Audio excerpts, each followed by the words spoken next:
Welcome to the cybershindigpodcast. Going all day, we're podcasting, yeah. What's going on?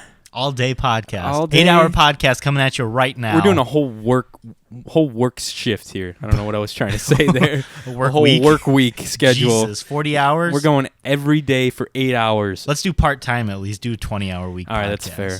We might. You know how crazy that would be if we did 8 hours Every day? You'd have to go to work. I work 8 hours. You work about 8 hours, right? Mm-hmm. Yeah. And so that's 16 hours right there. How much would you have to get paid? To do an 8-hour podcast? Like every day, like that was your job. That was my job? Yeah. You got, how much would you have to get paid? I feel like that's fine. Like just like enough to make ends meet, probably, right? Yeah, I would say that. Like if I could get like 80 grand like salary. 80 grand. That's more than ends are meeting. Ends are meeting and coming around again and in the circle and meeting again. I think I'd do it for like 50 grand, 40 grand. Just to do this as your job? Yeah. This is like with a like really some easy salaries. job. Yeah, but if we had to do it like I don't know, if we had to do all, I would want 50 or like 40, 50 grand a year, but I feel like shit. I do this for $5. $5 a day. God dang, you're cheap. Right now, I do it for free. Yeah, so that's true. We do it for free, not but for we 8 don't hours. do it 8 hours every fucking day, every week. Would even you get like a bathroom You don't break? get you don't get Christmas or holidays though. I'd fucking do it still. I feel like I'd get very fat. Mona's birthday, you can forget about that right off the bat. Already You're working.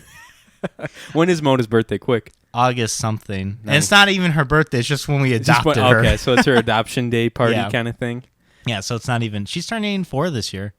Dang, she's getting old. Yeah, she's getting up there. Old lady. She can't jump anymore. She's a spry young freaking, or she was a spry young cat. Now she's a spry, dry, she's old, a dry, crusty, old, crusty hag. Hair's of a fucking cat. coming off and clumps, God. little bald spots everywhere. Dude, speaking Instead of meow, she goes meow.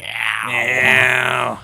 Speaking of cats, I saw your spirit animal the other day running again. Where when I go to A Buckley. cormorant, because that's what Carissa No. says, that I'm that fucking Remember? bird. That's annoying. Yeah, that's that too. But this is like real. Like if This if is real. If this cat were a person, it would be Oh, you. that ugly cat That- you keep seeing when you're running around. That derp ass cat. Yeah. That hangs out. There's like a gaggle of fucking cats that hang out in this barn. You love that word, gaggle. Gaggle.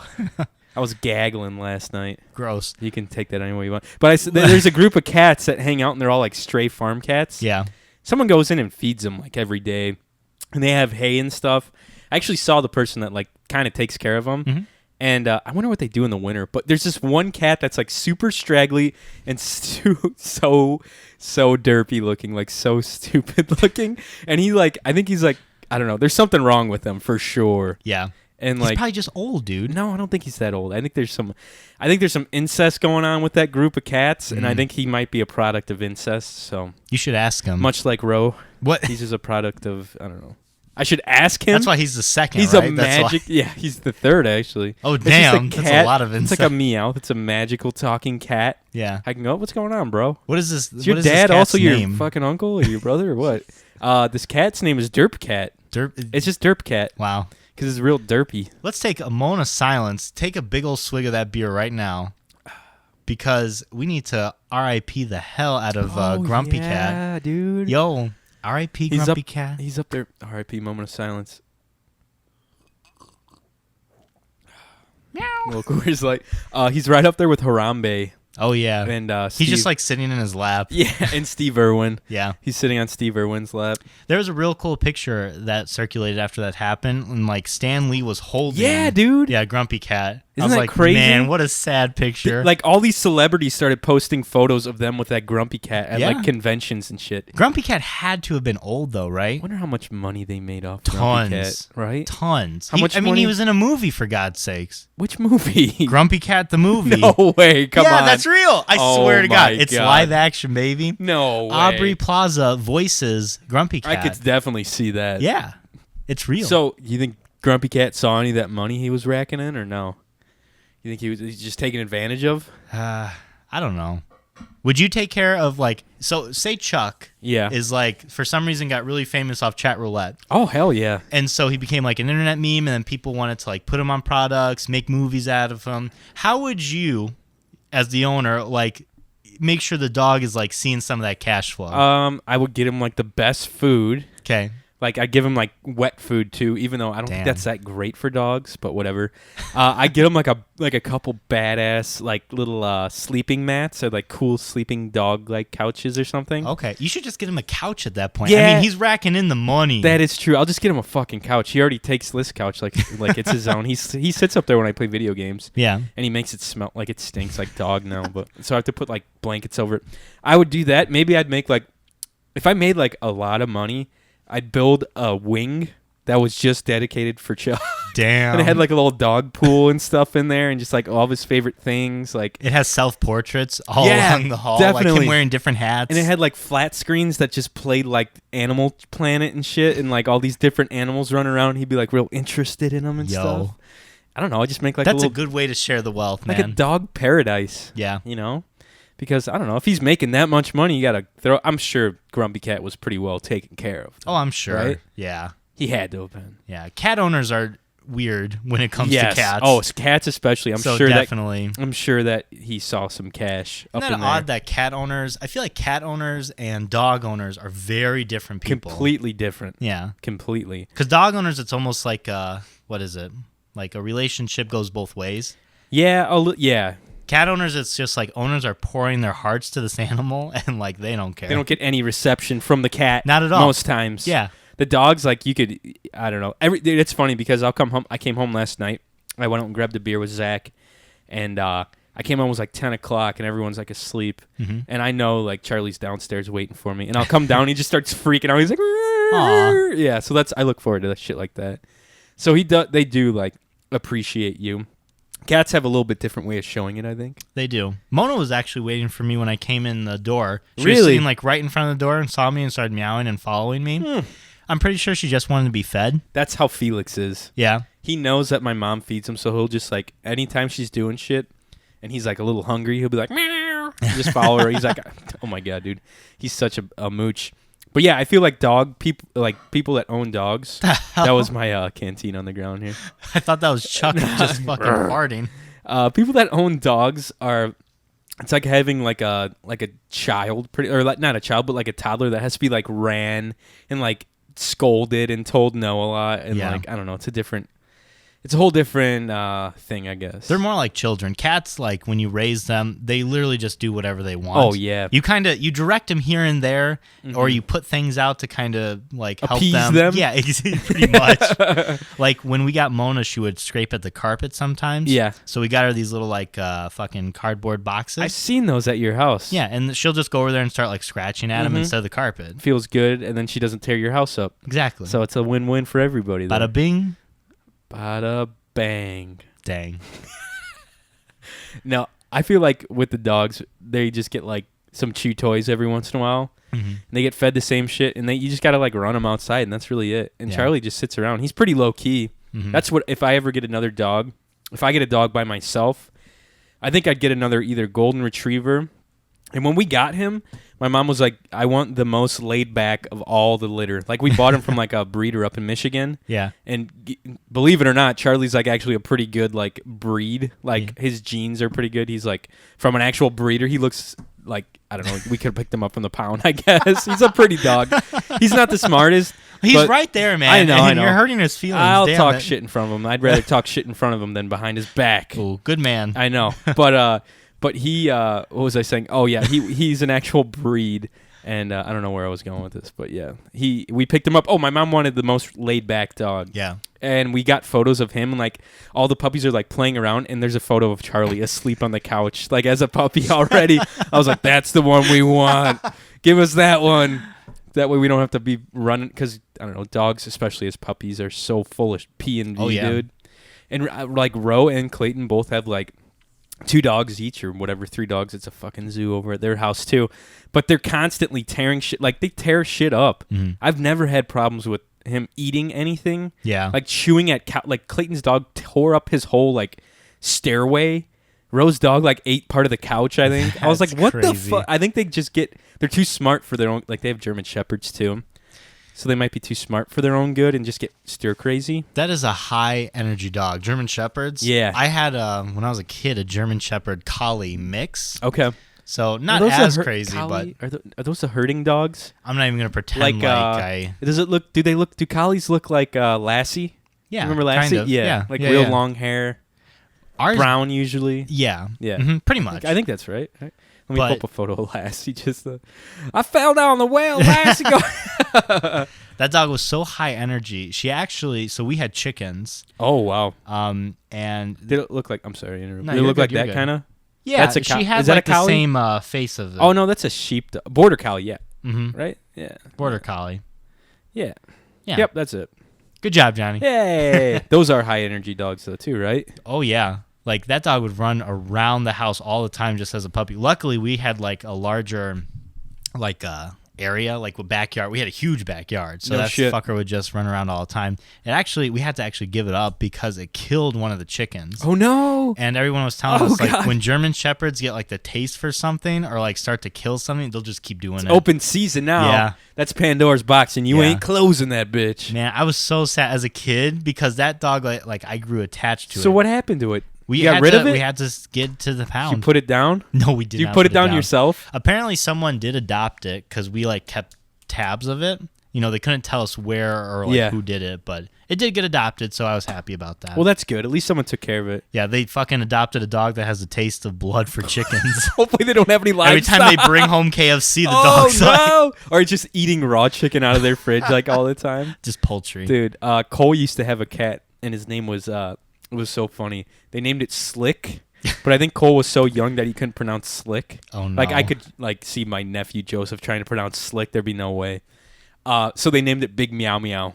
Big Meow Meow. It was this big black cat, dude. That's awesome. It was a baller, yeah. What a fucking pimp name for a cat. Big Meow Meow. Yo, here comes Big Meow Meow. Dude, right? All the other cats are like moving aside. Such a badass name, Big Meow Meow. It's like a name on the streets, too. Hell yeah. Here comes Big Meow Meow, baby. They're like, oh shit, get out of the way. Here comes fucking Big Meow Meow. He's got a fedora on. He was a stud, too. I think he had a few litters with like random strays that would roam into the farm. Really? I think so. Huh. Yeah. He always had kittens. Big Meow Meow. Big Meow Meow coming to town. I think if I ever got a cat, South Park Cartman's cat is named Mr. Kitty. Yeah. And I think I'd fucking name my cat That's what you Mr. name Kitty. it.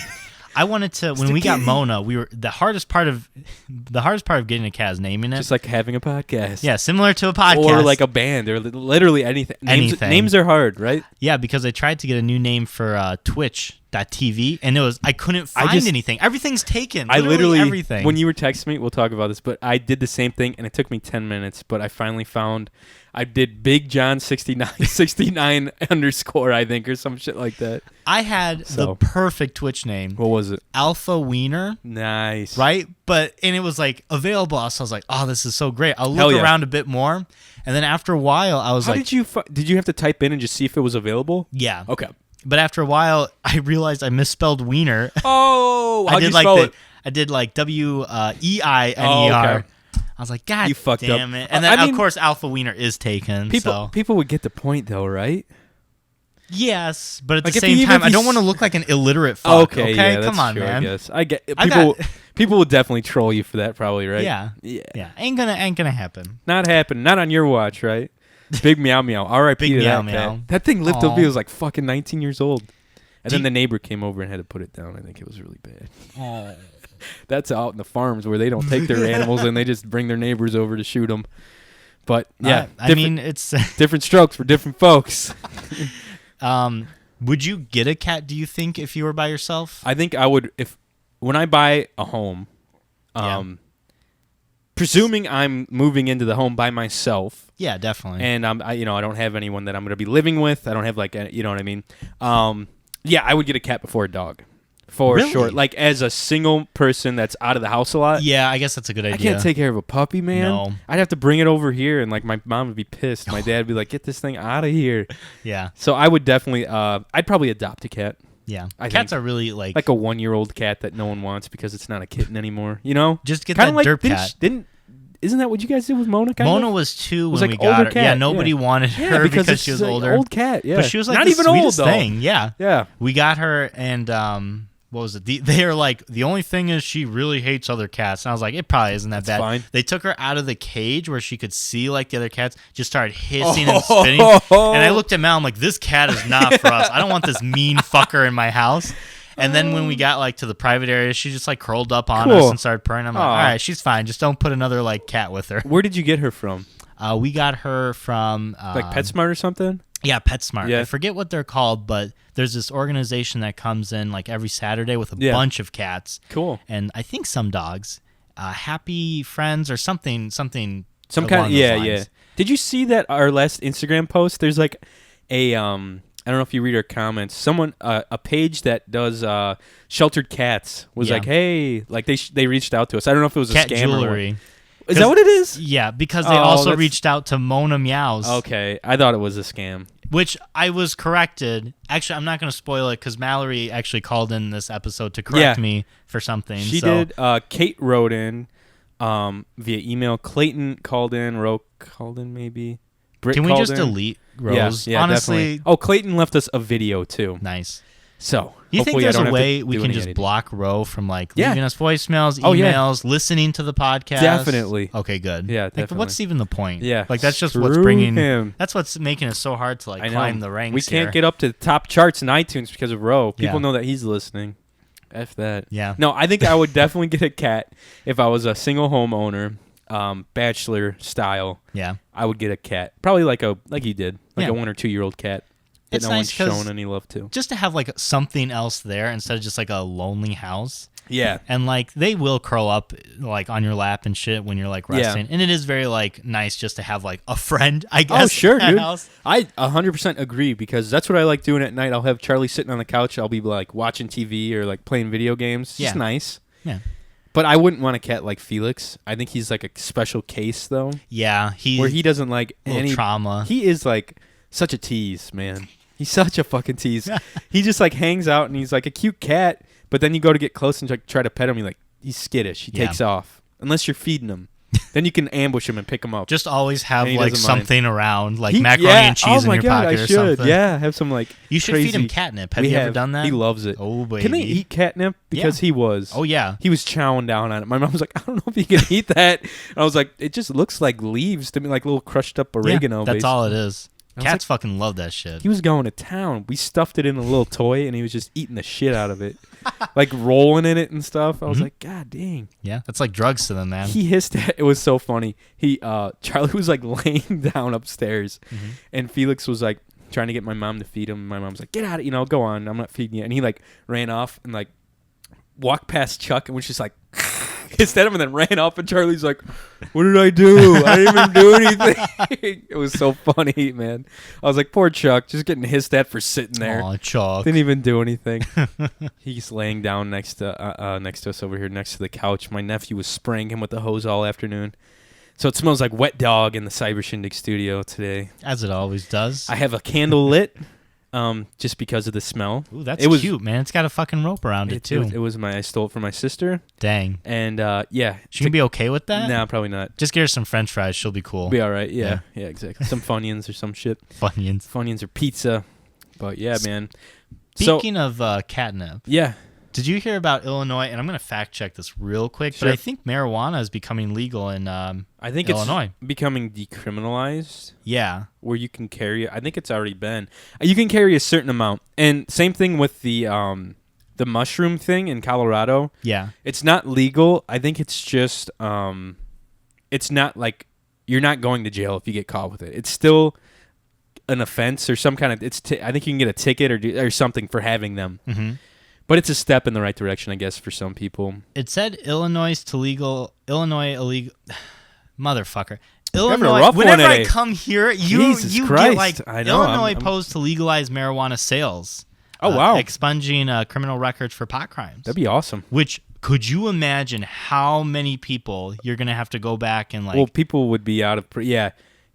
It'd be nuts. I think it's a good thing because people are getting thrown in prison with these serial killers and shit. Well, not maybe that, but like pretty crazy like offenders, and they're just like for having like a bag of weed or something or selling it. That's what I'm saying. It's messed up, man. Like they're not hurting anybody. There's people who are like rapists who don't go to jail for as long. Yeah. And fucking, if you're selling a little bit of weed, you go to jail for like 10, 15 years. You get the slammer for 10 years. And you could be like 15 or 16-year-old. Like, imagine, like, someone in Chicago. Yeah, like, Chicago, I'm sure it'd be, like, yeah. like the Cook County jails and shit, man. If that goes through, they're gonna have a hell of a time. That's what I'm saying. There's gonna be so many people that they have to go back and at least their records, like even if they're out right now. There is, I forget. There's something already going on in different states with that. I heard it on a podcast, but yeah, people are getting out, and then I think they get money for it too.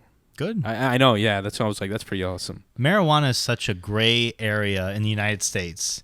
For those of you listening outside the United States, which there's about 4. There's like roughly 5 every episode. Yeah. Shout out to, where the fuck was it? Keep talking. I'm going to find out where our foreign listeners are from. For those of you not in the United States, it's a very gray area for marijuana because some states like don't care. They're legalizing it very quickly. Pretty soon, like people are going to be like fucking selling it in stores. Other areas are like, no, it is super illegal. If you're like caught with any amount, like you just get thrown into jail. I'm going to be real surprised if Indiana gets on board, but I think they're going to have to eventually just because Illinois. Nah,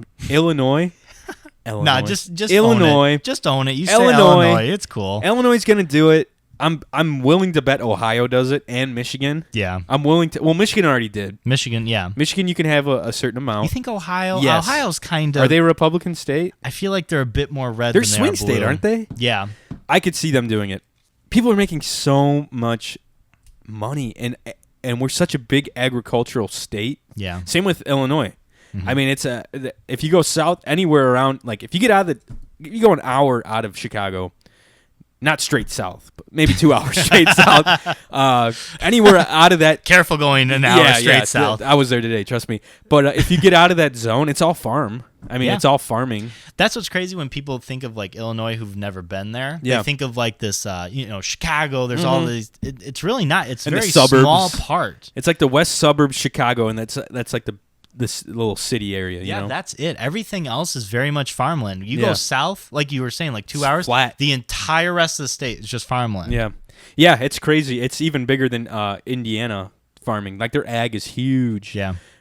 They do a lot. I think they do a lot of corn and stuff. But shout out real quick to our Indonesia, France, Mexico, Philippines, Spain, Vietnam, Ukraine, Colombia, Algeria, Bosnia, Russian Federation, Poland, Morocco, Pakistan, Hong Kong, St. Lucia, Benin, El Salvador, Peru, Bulgaria, Netherlands, Australia, Brazil, Romania, Italy, Dominican Republic, Turkey, Iraq, Ecuador, and I can't even pronounce Azerbaijan.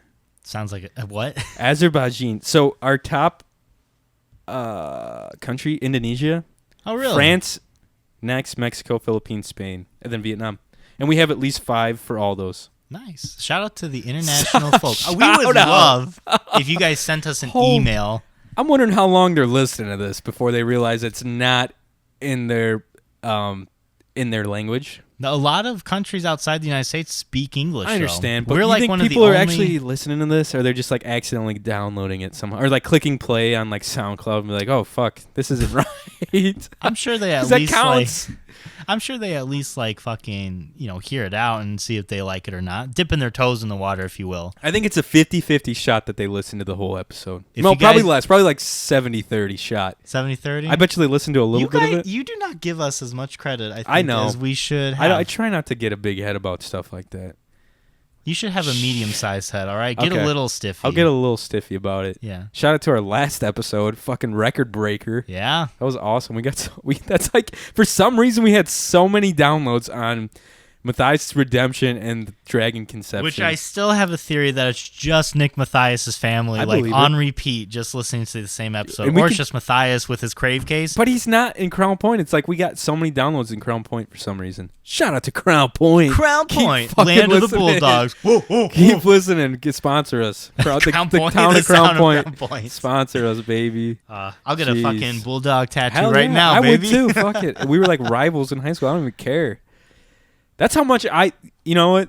I'm going to say it right now. Damn. I don't have any school spirit at all for any school I went to. No? Even the Red Devils. Damn. I was like, I don't fucking care. Red Devils, baby. I thought it was fun to go to the football games. I was a captain of the tennis coach, really didn't give a shit about rivalries.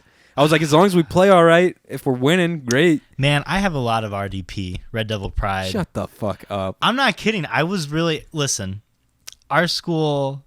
I don't think our school is very... we're not very an open-minded school, to say the least. Oh, no. But I think we're the red, like to everyone in the region, we're probably like the redneck laughing stock. Oh yeah. When I think we had back in the day when Hobart came into Lowell. Yeah. They brought like haystacks to sit down because they were making fun of the fact. That's funny. It's a good bit. I just remember like some of the fondest times in high school was when we got out of class just to go to the football field and like scream. I mean, I had fun with those.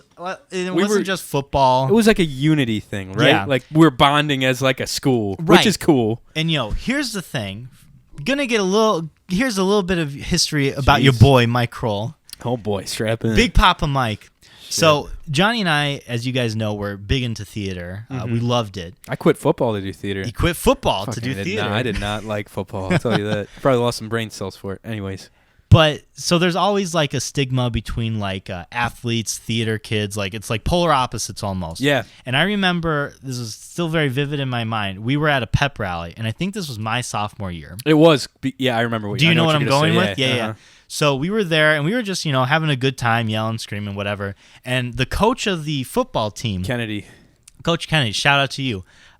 Cool dude, terrifying man as a coach. Yeah, I bet, scared the shit out of me. He came up and he was like, guys, like, thanks so much for the support. We also want to shout out to like Kevin Deal, the theater director. Him and his, crew are working really hard to put on a production. I think it was Anne Frank that year. It was, because I was the first year I did, but I wasn't in the play. Right. I was still playing football during that because we were going on to state. I was like, oh, fuck. Right. And he's like, everybody that's like part of the play or, part of theaters, go ahead and stand up, and everybody give him. I died. I just thought it was so cool that the football coach was like acknowledging like all these theater kids. Yeah. Like, and working hard doing stuff. Pretty cool. And then everyone whipped tomatoes at you guys. Yeah. Like, I was like, what the hell? Where'd all these tomatoes come from? Did they know this? Crawl back under the band pit, you nerds. That's why he made us all stand. He was actually handing out the tomatoes. They had t-shirt guns full of rotten vegetables shooting at just Mike. Fucking rotten eggs and shit. Dude, that could do some damage.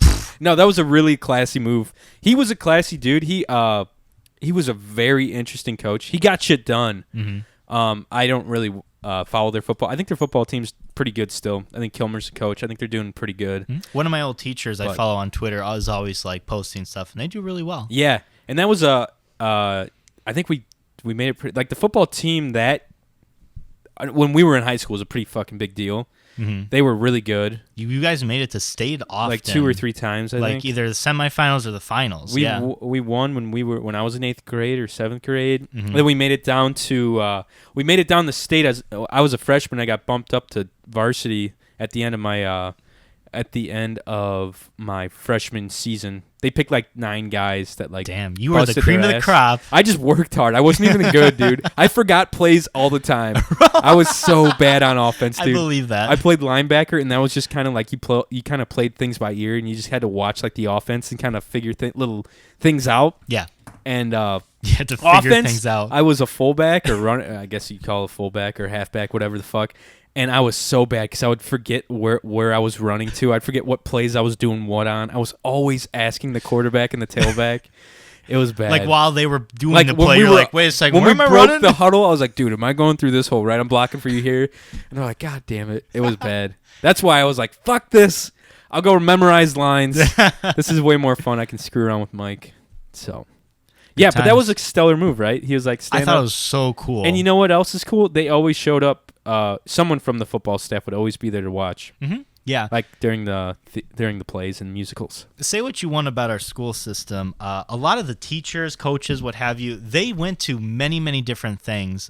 Even when I recently was doing like the decathlon stuff, and other teachers are there like supporting it, volunteering their time to be judges. So we had a very like close-knitted staff. I think that's why I don't know. That's kind of what you get with like a small community too, right? Mm-hmm. It's like everyone knows everybody, and then these teachers, most of the teachers were the coaches. Yeah. Very few coaches were not teachers. I feel like when we were in school. I want to say all of them were. Yeah. Yeah. But they all showed up to different shit. Mm-hmm. They kind of they went out of their way to support different groups and stuff. Which I thought was cool. That's why I got my RDP badge right here, baby. Hell yeah. So I think if anything, I'd have school spirit for Lowell because I live here. Yeah. When I went to IU, I was like, yeah, I could give a fuck. Yeah, and same with Hammond for Purdue. I was like, I don't give a shit about this place for sure. Yeah, college wasn't very. I didn't have much spirit there. Like this was like childhood memories shit. College was just like, I'm just trying to get a degree, dude. I'm like, dude, I'm paying all this money. Yeah. I just want to graduate. I'm not buying any shirts at your freaking sports shops. I don't know. I went to one basketball game at IU, and IU basketball, it was insane when I was there. Like, they were going to like the Sweet 16 and like making it in the March Madness and like really good, I guess. Yeah. I don't know. I didn't follow them. But we'd watch it on TV because my roommates were into it. But I went to one basketball game and it was a cool experience. I was sober. I think if I had I was underage too, so I wasn't trying to screw around. Yeah. I think if I had a few beverages, I might have enjoyed it a little more. Yeah. like most sports outings. But yeah, I wish I would have went to at least we were pretty good with basketball at Valparaiso. I wish I would have went to one game. It was just like I was so busy doing things. Yeah. And that sounds snotty, but like literally every night was just homework, physics homework, pre-calculus, calculus. And I was just like, man, any free time I get, I just want to like spend like playing video games or hanging out with friends, doing stuff. Totally. I understand that. I get you. Yeah. That's how I was. I was like, fuck, man, I could do other stuff. Yeah. I could do more fun stuff. I don't know. I was gone a lot. Like knock over a beer pong table at a fraternity. We talked. Oh man, I talked about that. I literally was reunited with the kid that I did that with. It was me and Luke and one of Luke's buddies from Indianapolis that he met. And like 4 or 5 years later, he was up at Luke's like 2 weeks ago. Yeah. When we had that fire and bonfire and party and stuff. His name was Mitch, and I was like, dude, I think the last time I saw you, we got kicked out of a party because I knocked over a beer pong table. He's like, shut up, that was you. I was like, yeah, dude, you remember that? He's like, yeah, I remember that. Fond memories. Good times. Yep. Good times. Man, what a nice little like walk down memory lane. Right? Thinking about the good times. A little stroll down memory lane. Heck yeah. Spinning my cane. You got your monocle? Top hat monocle like the Monopoly man. I'd like the listeners to know that I'm drinking out of a short glass. And I saw this. This is a Jose Cuervo glass for some reason. I got it with a pack. But I used to watch a lot of Anthony Bourdain before he killed himself, and now I haven't watched it because I don't know. I really like that show, and it's gonna bum me out if I watch it. I know, because he's not alive. I feel it. That's the way I feel like about what was it? Steve Irwin. You watch a lot of his stuff? No. I used to. Oh, like as a kid, I was like, yeah, he was cool back in the day, right? But I feel like if I watched it now, I would just get sad. You can watch his son on Jimmy Fallon. It's fine.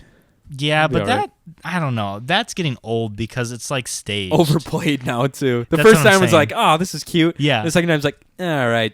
And now it's like the 8th time. And now it's like Kevin Hart, the same thing. Kevin Hart is still afraid of all these animals he's bringing in. It's like, okay, we get it. Yeah, he could bring in like a deer, and Kevin Hart would be like, damn, oh man, and like run off the stage. Yeah, they all run off the stage. Yeah, right.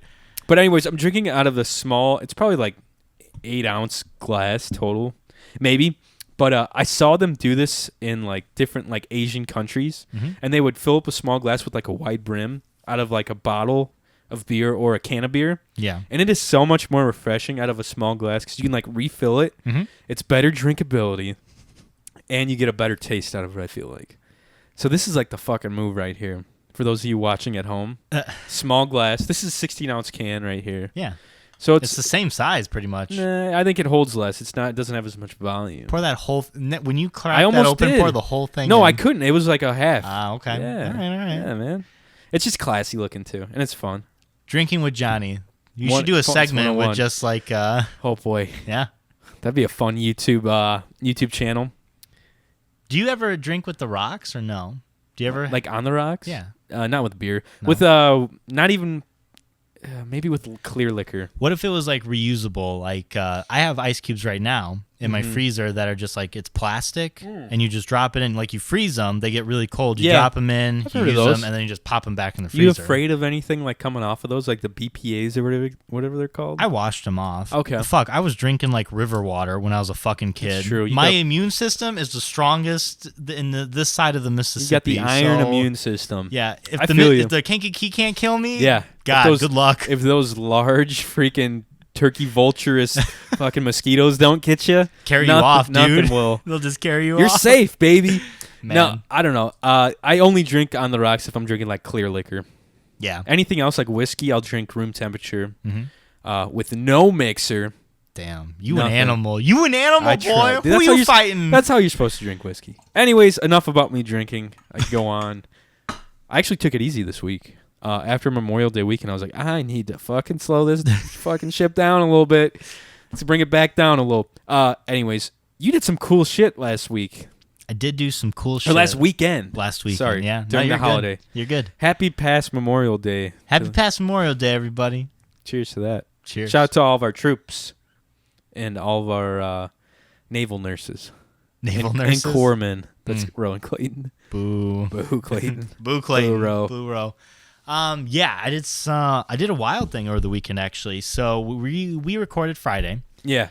Saturday, I was supposed to run a 5K. Did not do that. Was that bubble run you guys were planning? Yeah. I did not do that. You should do it. I was like, hell no. Well, Casey was going to run it with us. Yeah, what happened? She was having some, she had a foot issue. Ooh, so that's she not couldn't good. run, yeah. And then me Shout and out to Casey. We're going over there tonight. Yeah, that's why. We're going over Johnny's there for pre-gaming. a fire. Yeah, dude. Having a few beers before it. But so we ended up not doing it because we're like, we need to go down to Indy this weekend. We can't we're not going to get up at 6 a.m. to go run 3.1 miles. Be tough. Come back, pack, and head down. Fuck that. All in one day. All in one day. You would leave that night too? Oh, yeah. Oh, screw that. Right. So you drive to Chicago. Yeah. Come back home to wherever in Indiana, and then go all the way down to Indianapolis. Indianapolis. That's where for the Indy 500. Oh, shit. That was basically the entire race. Where's it at? Where's my air horn at? There it is. Hang on. Just one. That's all you get. Damn. It wasn't worth that much.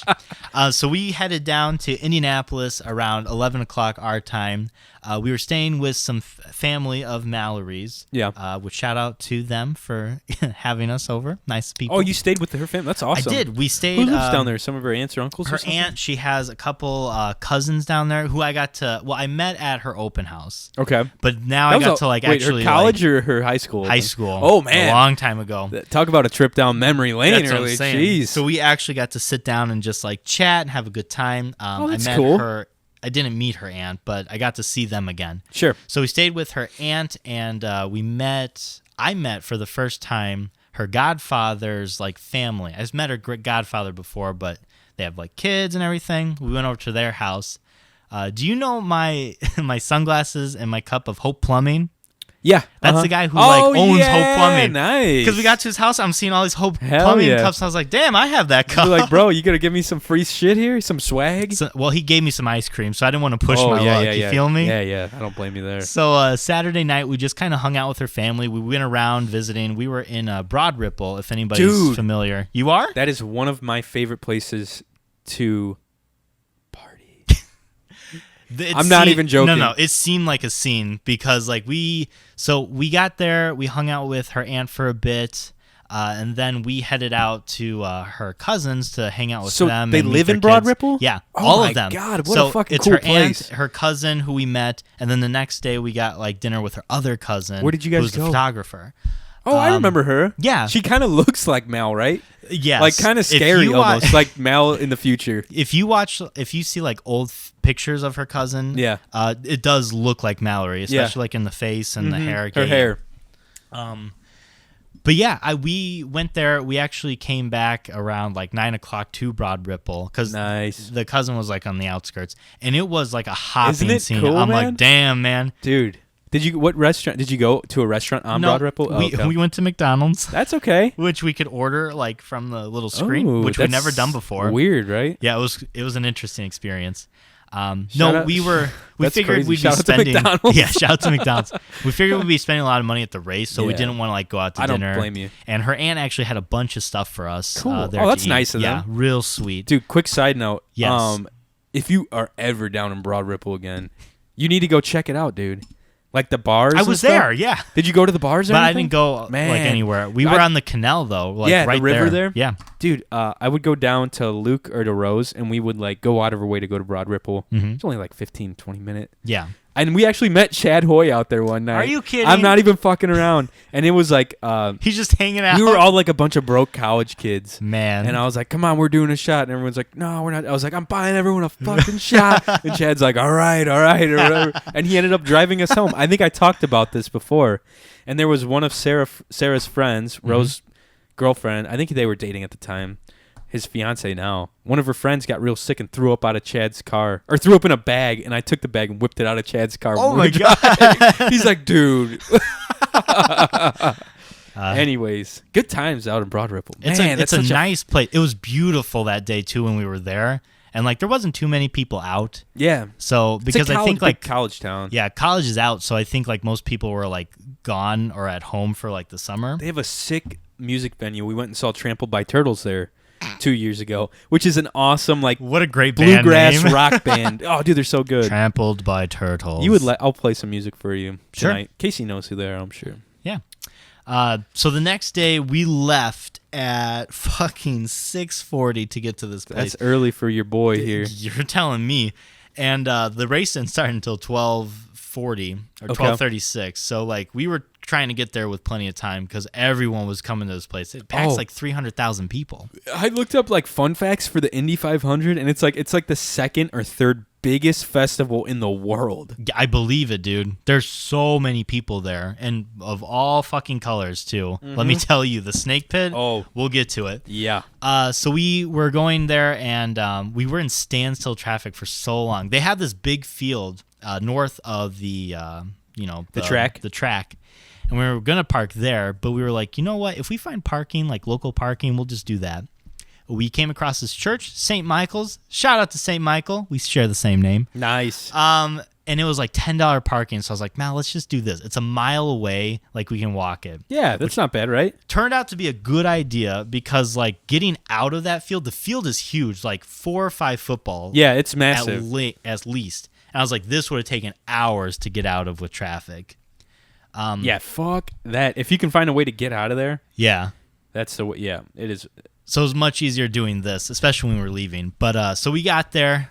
We were able to get in pretty easily because this was like at 7:30, so not too many people were there. Isn't it crazy how early people get there, though? Yeah. And they're partying at that Snake Pit like so Dog, there were early. So many people with alcohol, like just running around. I was like just looking ripped. around, I was like, this is like Johnny's scene right now. No, I hate outdoor festivals. You sweat? I'm so uncomfortable. I've done it. I've been there. I've done Lollapalooza and like a bunch of tours. Man, not for your boy. So we got there and we actually went into the center of the track first. We didn't go to our seats. Yeah, we just wanted to walk around and most of the like touristy things. And you're able to do that before the race starts, right? Yep. Pretty cool. So we went in there and it was crazy to go in because, dude, I'm not even exaggerating. You've never been, right? Never. So when you are in the middle of the track and you're looking around, this thing is huge. It's literally 1 mile that way, 1 mile this way. You can like hardly see the other end of the track. Like you're inside a stadium that's so massive that you can't even like see parts of it. Holy shit, dude. That's insane. That's like it. Yeah. And it's a huge man-made structure it's that big. Mm-hmm. And I was like, oh, that's the track right there. And Mal's like, no. That's like a little track for like people to drive into to like get to their parking spots inside. I was like, where the fuck's the track? Oh and she's God. like, way over there. That is crazy insane. big. We so we got there and we were just kind of wandering around. We went to a lot of shops just to kind of get a few things for Mallory's family, a few things for ourselves, a few things for the Cyber Shindig podcast. Oh, snap. Which I got right in my bag. Oh, snap. So I'm going to tell all our listeners right now, I know nothing about Indy 500. Me neither, dude. I never watched an Indy 500. This was my first time even being around. I knew none of the people. Did Mal know? Mal is a huge fan of the Indy 500. That surprises me kind of, It surprises everybody that I tell that. It's like such, I don't know. People think like race cars and like NASCAR, they immediately think like kind of hillbilly hick, like South. Yeah. Like Mountain Dew, Dale Earnhardt Jr., baby. Like shit, like, you know. But I'm going to tell you what, if you tell Mallory the Indy 500 and NASCAR are similar, she'll bite your damn head off. I believe it, though. Because it's very different, apparently. Yeah. So yeah. There was this particular race was celebrating this guy called Mario Andretti. Is he Italian guy? Yeah, he had won multiple like Indy 500s, and it was like his 50th anniversary of winning his first one. Oh, wow. So he was there, which was really cool. Really? And they were selling a bunch of his stuff. So I got you a koozie. Oh, shit. Now, I was trying to figure out, I was like, should I get him like a snake pit koozie? Or like what? I was like asking Mal, and she's like, you need to get this koozie. I'm like, why? That's not, I didn't think it was really cool. And she's like, Mike, this is a one, like they're only going to sell it here. That's only going to be sold once because they're celebrating the anniversary. Fuck, man. So I got you this koozie. Dude, look at this thing. It's Mario Andretti. Holy shit. It's just a Mario Andretti Look at that car, koozie. man. That is so, is that what their cars look like now? Similar. This, kind of. That's a bit more bulky than what the cars look now. Really? Yeah. They're a lot like more real stripped down. small. Yeah, look at this. It's going to fit my beer perfect. It's going to snug it right into it. I'm like kind of afraid to use it. This is going to be Mallory's like, if you get that get that koozie because that's like a collector's like item right there. Celebrating Mario Andretti Indianapolis 500. That's pretty cool. He was a big deal. And his son, or not his son, I think his grandson. Like I said, forgive me if I'm wrong, guys. Yeah. Marco Andretti was racing, which was Mal's like favorite person. I'm sure like she wanted him to win. He was like the who. So, am I jumping too far ahead of? No, actually, I was going to ask you. Go ahead. I did see some things online. There were a bunch of celebrities there, weren't there? Yeah. What's his name? The guy who played Christian Bale was there. Wasn't he waving the flag? He was waving the flag with what was his name? Another really popular dude. Yeah, I can't think of his name. Actor, right? He wasn't as popular as Christian No. Bale. I was just like, damn. What is her? Carrie Underwood, I think. That's who it was. Yeah, Carrie Underwood sang the national anthem, which was really cool. She fucking killed it. Oh, got a great she voice. was so good. Great voice. Yes, but I don't want to get too far ahead. Yeah, sorry. So I got you that because Mal's like, this is like the coolest koozie Hell you're ever gonna find. Thank you again. This is fucking awesome. No problem. And Thanks, Mal, because she was the one who picked it out. This is nice quality. See how it snugs nice to that can? Oh man. Drinking with Johnny. Getting going, man. You need a nice snug koozie.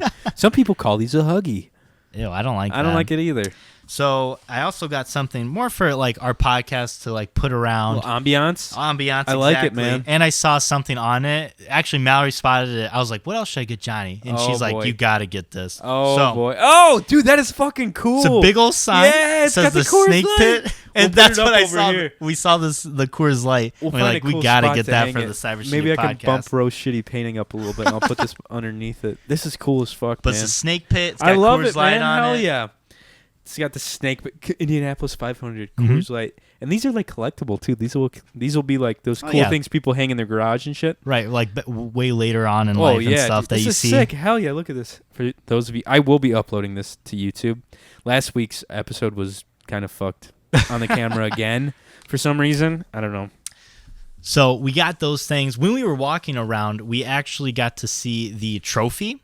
Which the trophy is the creepiest thing I've ever seen in my life. Why? Because they put the faces, so it's a trophy, and the faces are like, welded or like 3D printed into it. That's weird. And they're like sticking out. It's like Mount Rushmore of a trophy. Yeah, and I felt like I was watching Game of Thrones with like the hall of all these faces. I don't like around. that at all. Yeah, it was creepy, dude. But we were like right there. Mal took a picture. She did not like the picture that we took, but we were like, it was like me to like the chair.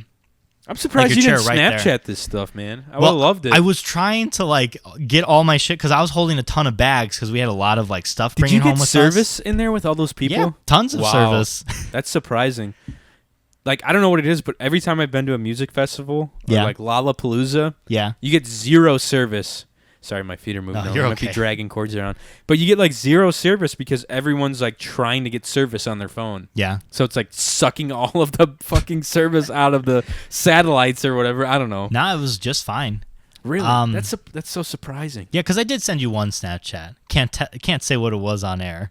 Did you get that Snapchat? I probably did. Damn it. I don't remember it. I'll have to tell you it later. Yeah, on break. Just write it down real quick. No, I'll tell you on break. It's good. It's good. Tell me later. But yeah, there was the craziest thing watching the guys go to the Snake Pit because you knew who was there for the race. Like me and Mal just dressed normally. Like, had our fucking shit, our touristy shit. And then there's the bros and the gals. Oh my God. I tell you what, the bros always had like no shirts. Tank tops that were like, that thin, like an inch width to where the nipples were like, pfft. And wearing the shorts, of course, bringing their coolers, like two coolers at a time. Their camping sets, their tents and shit. Because you camp out. You can it's like a music festival. Which is, I hated that. That's the dumbest thing. Yeah, you're going to the Indy 500 to go to like basically a mosh pit. I could understand if there wasn't like a musical aspect to it. Like people were just going to the snake pit because that's how it used to be. I think. Yeah. It just used to be people camping out, and getting hammered in the snake pit, and then that was the race, and that was it. And now it's like turned into like a 3-day fucking weekend festival. That's what I'm saying. And there's a race that's kind of like a part of it. Happening. Yeah. I did not like that. It's weird. Because like you walk past it and it's like boom, boom, boom, boom, boom. Well, where is it at in comparison to the track? It's not in the middle of the track, is it? It is in the middle of the track. What? Yeah, so it is on, this is how big the track is. How dare they? So they fucking tarnish the racing experience like that. So this I'd be is the pissed north. if I was someone like driving a race car in this. Southwest. You got east. fucking Wiz Khalifa playing. So right here is the snake pit. It takes up like the northeastern part of the inner circle. I don't like it. This is like all the touristy shit, and this is like parking. Where's the here. racetrack at? The racetrack is like on the that outer whole thing. Yeah, it's the whole thing. Jesus. So this was snake pit, So which the was snake a big pit place is inside of the actual racetrack. And you are not watching the race when That's you're in the snake pit, stupid. which I'm like, this is stupid. That's like, it's dumb. so pointless. That's got to be a big cash grab. Though, Oh, let me tell for you, whoever's running this there's thing. tons of people that go there, and you see, it's like the most disgusting thing too. Just like the people that are there, and Trust they're me. all sweaty and Dude, shit, just drinking. There's people that I still follow from college on Snapchat, and all of them go, and they're all like bros. Yeah, And yeah, They're all like bros. They post all the shit on there, and I'm like, okay, not for I don't think I could do this. no. yeah, Maybe when I was like 18, but I Yeah. could not now. yeah, Um, not for me. So once we got like all of our shit, we went to our seats, which we were in turn 4 for you guys who are savvy when it comes to the race. So we were right here. Here's the finish line for you. Okay, so what are the turns? Where's number 1? So 1, 2, 3, and 4. So it's just the top of the oval, Correct. like the two tops and the two bottoms of the oval are each turn. Okay. Which one turn of in itself is like a half a mile. Dude, That I'm telling you, it's a massive place. I was looking up stats real fast. Yeah. And they say that they average like 190 to 220 miles per hour. Yeah, in these they cars. were. I mean, they were fucking zooming. Could you feel the vibrations when they come by? So Damn. we grabbed our seats, and things started happening like around 11 o'clock. Oh, wow. You know, they were just like doing like a lot of military stuff, which Yeah. is so cool. They were dig driving it. like veterans around Oh, that's the cool. track, like waving to us, which was really Yeah. cool. A lot of singing. Like I said, they did the national anthem. Didn't jets fly over? That, I was waiting for that. That was the coolest thing I've ever had happen in my life. These big ass fucking, like, it was one jet, and then like this drone looking thing, and then these big ass fucking like planes, like cargo planes. Oh, almost. wow. They were huge, and they were loud as fuck. Oh, dude. So they like go past when the national anthem's happening. Then two of them like come back around and just like do circles in the lap. And one of these like fighter jets, nuts. It's the loudest thing ever. Blue And they're Angels like or- turning on Yeah. like 180. You think like your eyes are playing a trick on you with how quick they're like just Yeah. turning. And then he's doing his little circles, and as a finale, he like climbs up. He goes like through the clouds, and then he's like, boom, and he takes off. Dude, that is badass. It was nuts. Isn't that shit crazy? You could And they see are him breaking like the sound barrier. You loud could see it like as around him. Fuck, man. They were louder than the cars. It's like, I don't know if I ever told you this story, but the city of Chicago does the air show. Yeah. And I was servicing a building that was close to the coast, like the Michigan, like right off Lakeshore Drive. Okay. And that's where they practice. And I was on the top floor, like a 50-story high-rise, and I didn't know they were practicing. And I'm up in the penthouse, Yeah. which is not, I don't know, it's not super insulated. Yeah. And all of a sudden, I feel the fucking penthouse start shaking. I hear, and I thought the building was coming down. I was so scared, dude. I got down, Yeah. and I was like, "What the fuck?" I was like, genuinely concerned Yeah. for my well-being. But yeah, they are loud as shit. It was crazy. Like, Yeah. it was worth it just to see that. Yeah, that's awesome. So they got going, and it's the coolest thing because they do a few laps just to kind of like warm up. And you think just the warm-up laps are going fast. Yeah. No. You're like, nah. Once they like wave the green flag, I mean, they fucking take off. And we brought earplugs with us. Good move. Which I was like, I'm going to try a couple laps just to see like how it is. It is very loud. They are zooming past. So we're in a corner Yeah. where they have to slow down kind of Yeah, well, to like yeah. get around. And they're still like zooming past us. And it was like one of the loudest things I've ever experienced. Were your ears ringing still the next day? I had like a headache after this. So that's when you almost need those over the ear. Like a lot of old timers had them. Yeah. And I was like, damn, that's the play, man. They knew what they were doing. Or you double up and do like the inner ear, then over the ear. Mm-hmm. I've done that one when I'm shooting at targets and stuff. That would be a good idea. Yeah. Because we just had the in the ear, which did the job fine. They work. It was really easy. Yeah. But still, yeah. So there were 2 accidents that happened, 3 actually, like on the track. So one happened, I'm going to hold this up for you. Sure. One happened like over here by the pits. There was a lot of incidents at the pits.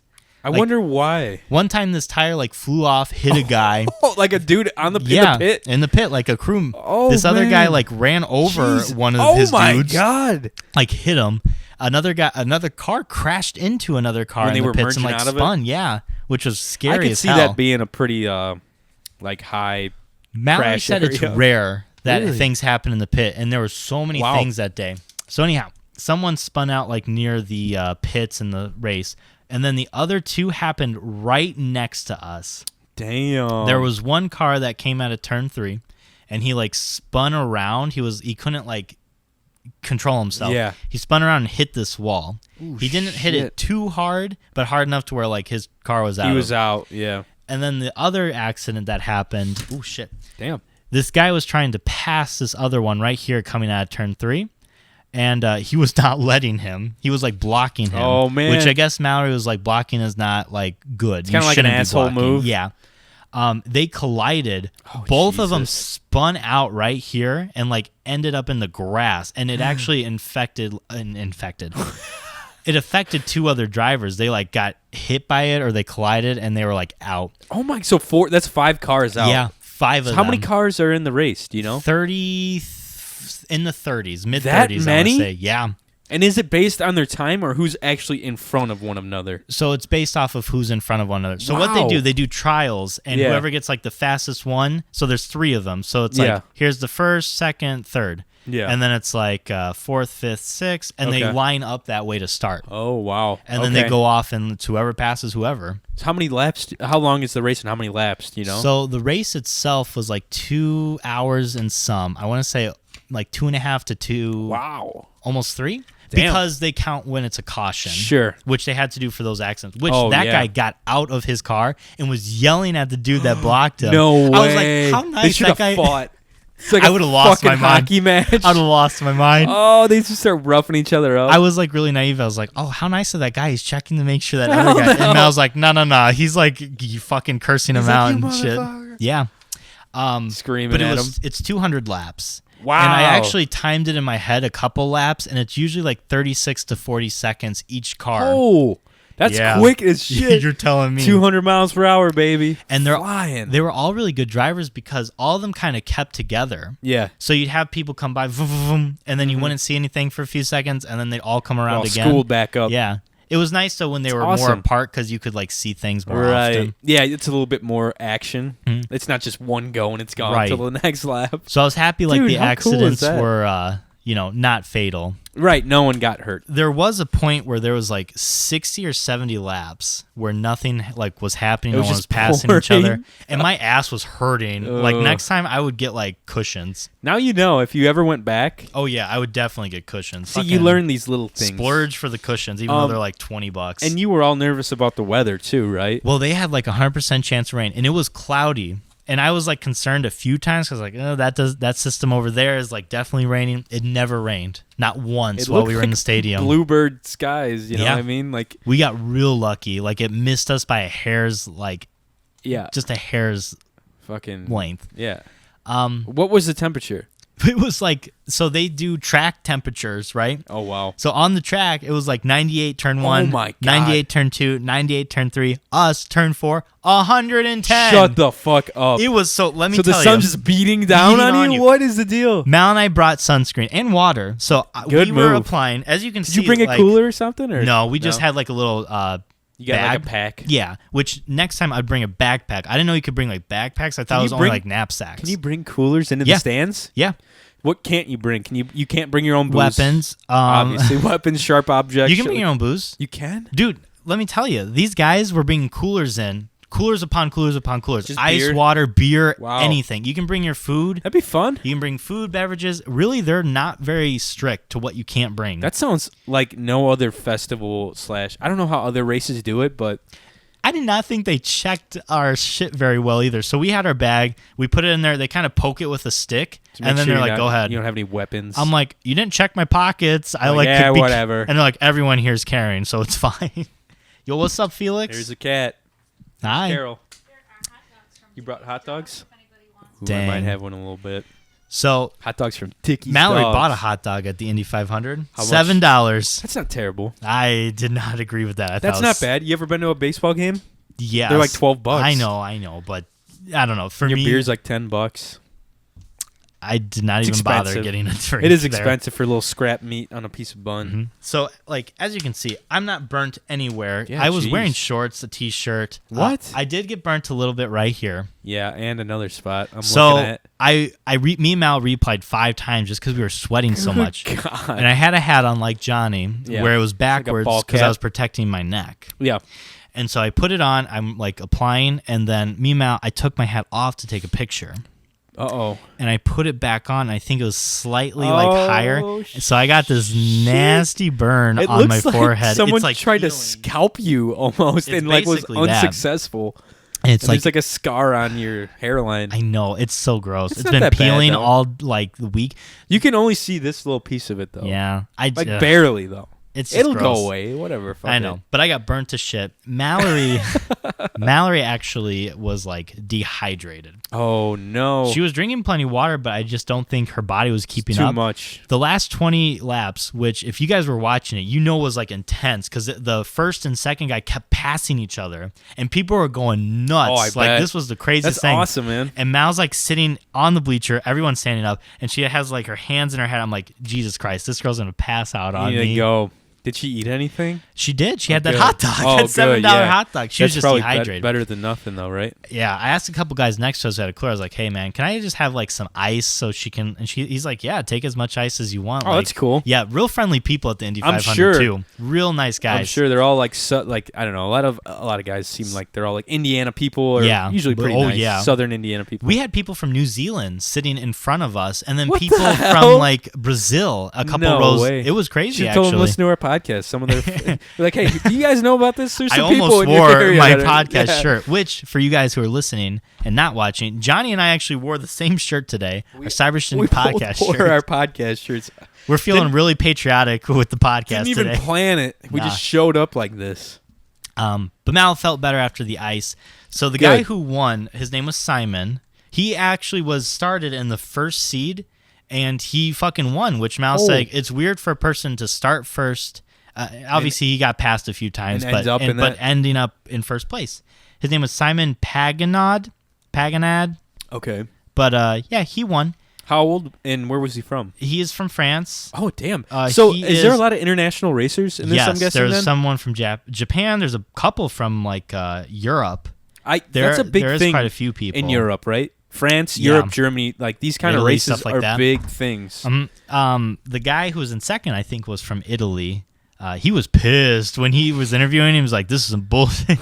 He was like, "They shouldn't be Shit. blocking people like they're doing, ever like people in last." I was like, "Fuck, this guy is mad as hell." You ever see the Ricky Bobby or whatever, where it's like the Yes. dude's like he's like talking shit about him. He's like, then we will go get crepes afterwards. So whatever. He's like a real French dude. Yeah. And they go. He's like, all right, I'll go get crepes after this. Or Will Ferrell's character. So funny, man. That was a good movie. Dude, that's a great race movie. Um, That's a NASCAR movie, though. Right? It is. A little different. But he won. Leaving the stadium actually wasn't too bad. We kind of got to the church without any issue, and we were able to get out pretty well. How long did you drive home that night? No, yes, we went back to Mallory's aunt's. We got dinner with her aunt and her cousin, her other Nice. cousin, the photographer, Oh, cool. and her kids actually came along. It was real nice just getting to like see the family again, like 10 years later after the open house. Had a good time. We ate some tacos. Yeah, Taco Tuesday. Then we headed home. Then what time did you guys leave? It's like 6 o'clock, 7 o'clock. The traffic was not bad. That's good. Nah. Everyone's probably heading south, you know what I mean? That's what I was thinking, too. I was like, there's probably not too many people coming north. It's mostly, like, fucking east and south. Yeah, and people that flew in can use Indy Airport, too. Right. Sorry, what were you saying? I was going to say the youngest person that was driving was 19. Whoa! He just got his driver's license 3 years years ago or whatever. He didn't even make it through lap 1, actually. What happened? I think what I from understood was his fifth gear. He couldn't go into fifth gear. Oh shit! It's like stuck. the car itself was stuck. just So he's out right away. I was like, this poor kid. Man, where was he from? I don't know where he was from. Poor bastard. Oh, speaking of which, Marco Andretti, Mallory's like guy, right? Shout out. Like he'd never won an Indy 500. Handsome feller. He never won an Indy 500. He's come in second, third, fifth a lot of times, and his grandpa's celebrating his 50th anniversary. So Mal's like, it'd be so cool if he could win. That'd be great. That'd be crazy. He came in dead last. Shut the fuck up. It was like his worst performance dad was like, ever. We are disowning you. That's what I was saying. I was he's like, Italian? He's going to beat the shit out of him. He's an Italian guy? Yeah, I think so. Like, hey, get the fuck out of the family. It's like the fucking Godfather. But it came in dead. And it was cool because you'd see all these groups of cars and be a few seconds, and you'd see his fucking car, and I'd like point at Mel. I'm like, "Your guy sucks." His dad's just shaking his head in the fucking pit. He's like, "God damn it!" Mallory thinks something was wrong with the car because he kept going to the pit. He went to the pit 9 times, which was twice as much as like he was everybody. in last place. Probably he was crying to his dad. But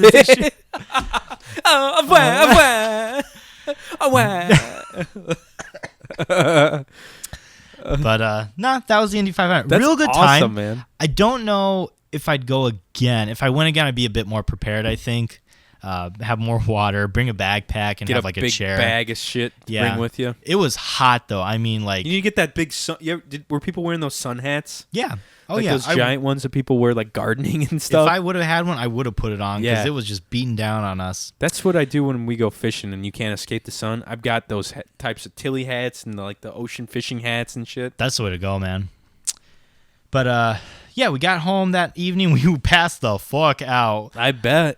Sunday, Mallory was actually not feeling well. I think because she was dehydrated. She didn't eat a lot of food. Oh, yeah. And I had my sunburn, so we just chilled inside. That's a good move. And the fucking tornadoes came rolling through. Yeah, how did you feel about that? Dyer got slammed, didn't it? Yeah, they did. I wasn't paying attention because I was like sunburnt, and I was just like I was like bathing myself in aloe vera the whole time. Oh my God. Mal's like, was your whole face red?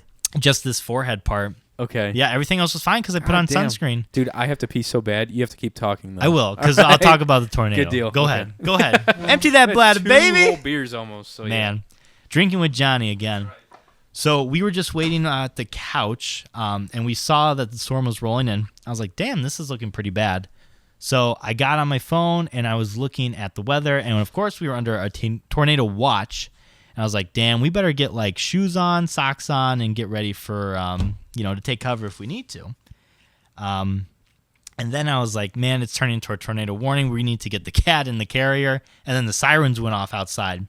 And for you guys listening, if you've ever like heard tornado sirens going off, especially when a tornado has been sighted near you guys, it's terrifying. So we went down to our basement, our laundry room of our apartment complex.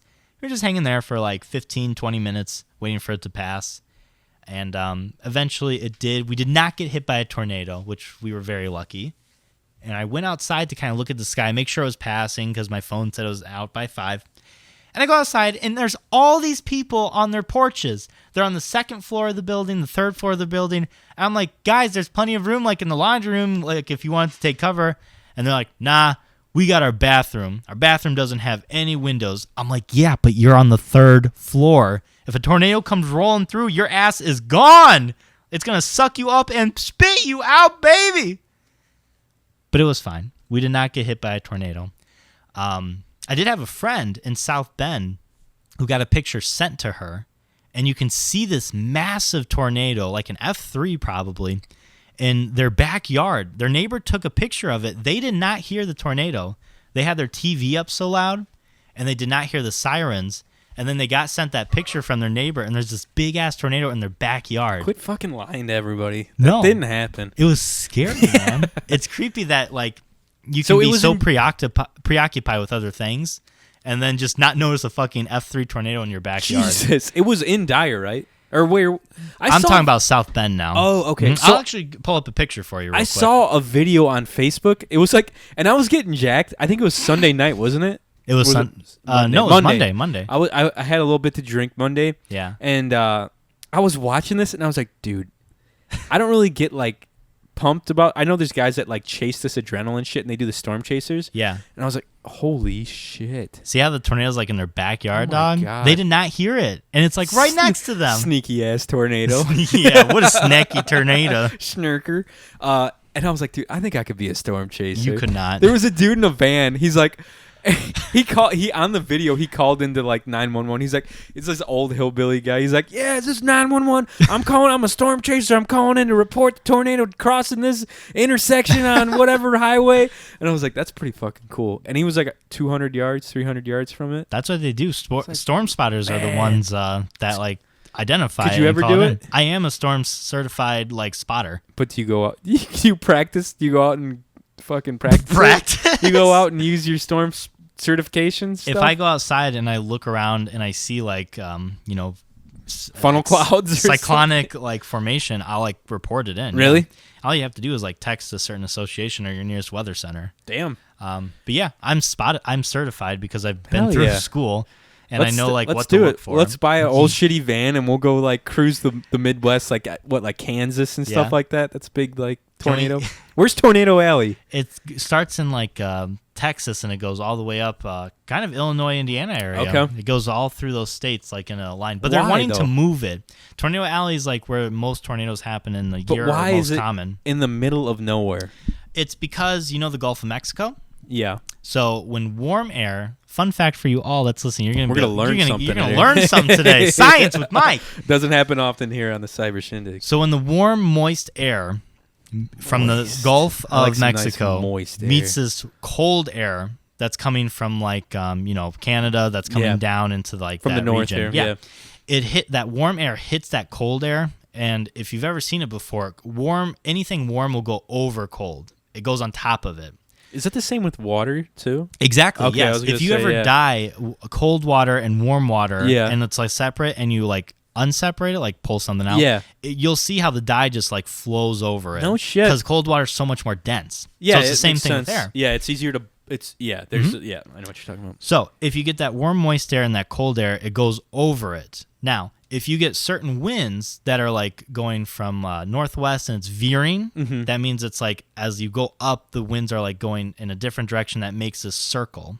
Okay. So when these air meet, when this air like two masses meet, and you get this wind as well, it starts forming cyclonic motion and it starts forming the tornado. And there's many, many different things that go into it as well, but that's your basic reason why Tornado Alley is located in this area. Okay. Because you get that warm, moist air hitting that cold air, and that's what forms like that initial.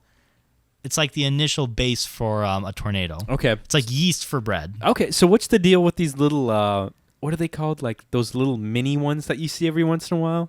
Like small, like maybe as big as the table here. Yeah. Like super tiny, and they'll just like hit your car, then just dissipate. That's exactly what it is. Same thing? You get like, especially like think about when you see these things like when you leave a store sometimes. Yeah, like in a parking lot. Yeah. It's like a little, what do they call them? I don't even remember. They're just like little cyclones. Yeah. But it's this cold air coming from the store, because usually you got the AC on, hitting this really, really warm like it's hot parking outside. lot. Yeah.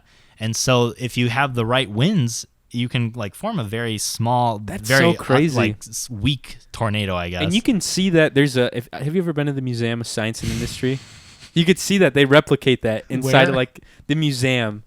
Yes, I do know what you're talking about. Yeah, have you been there though?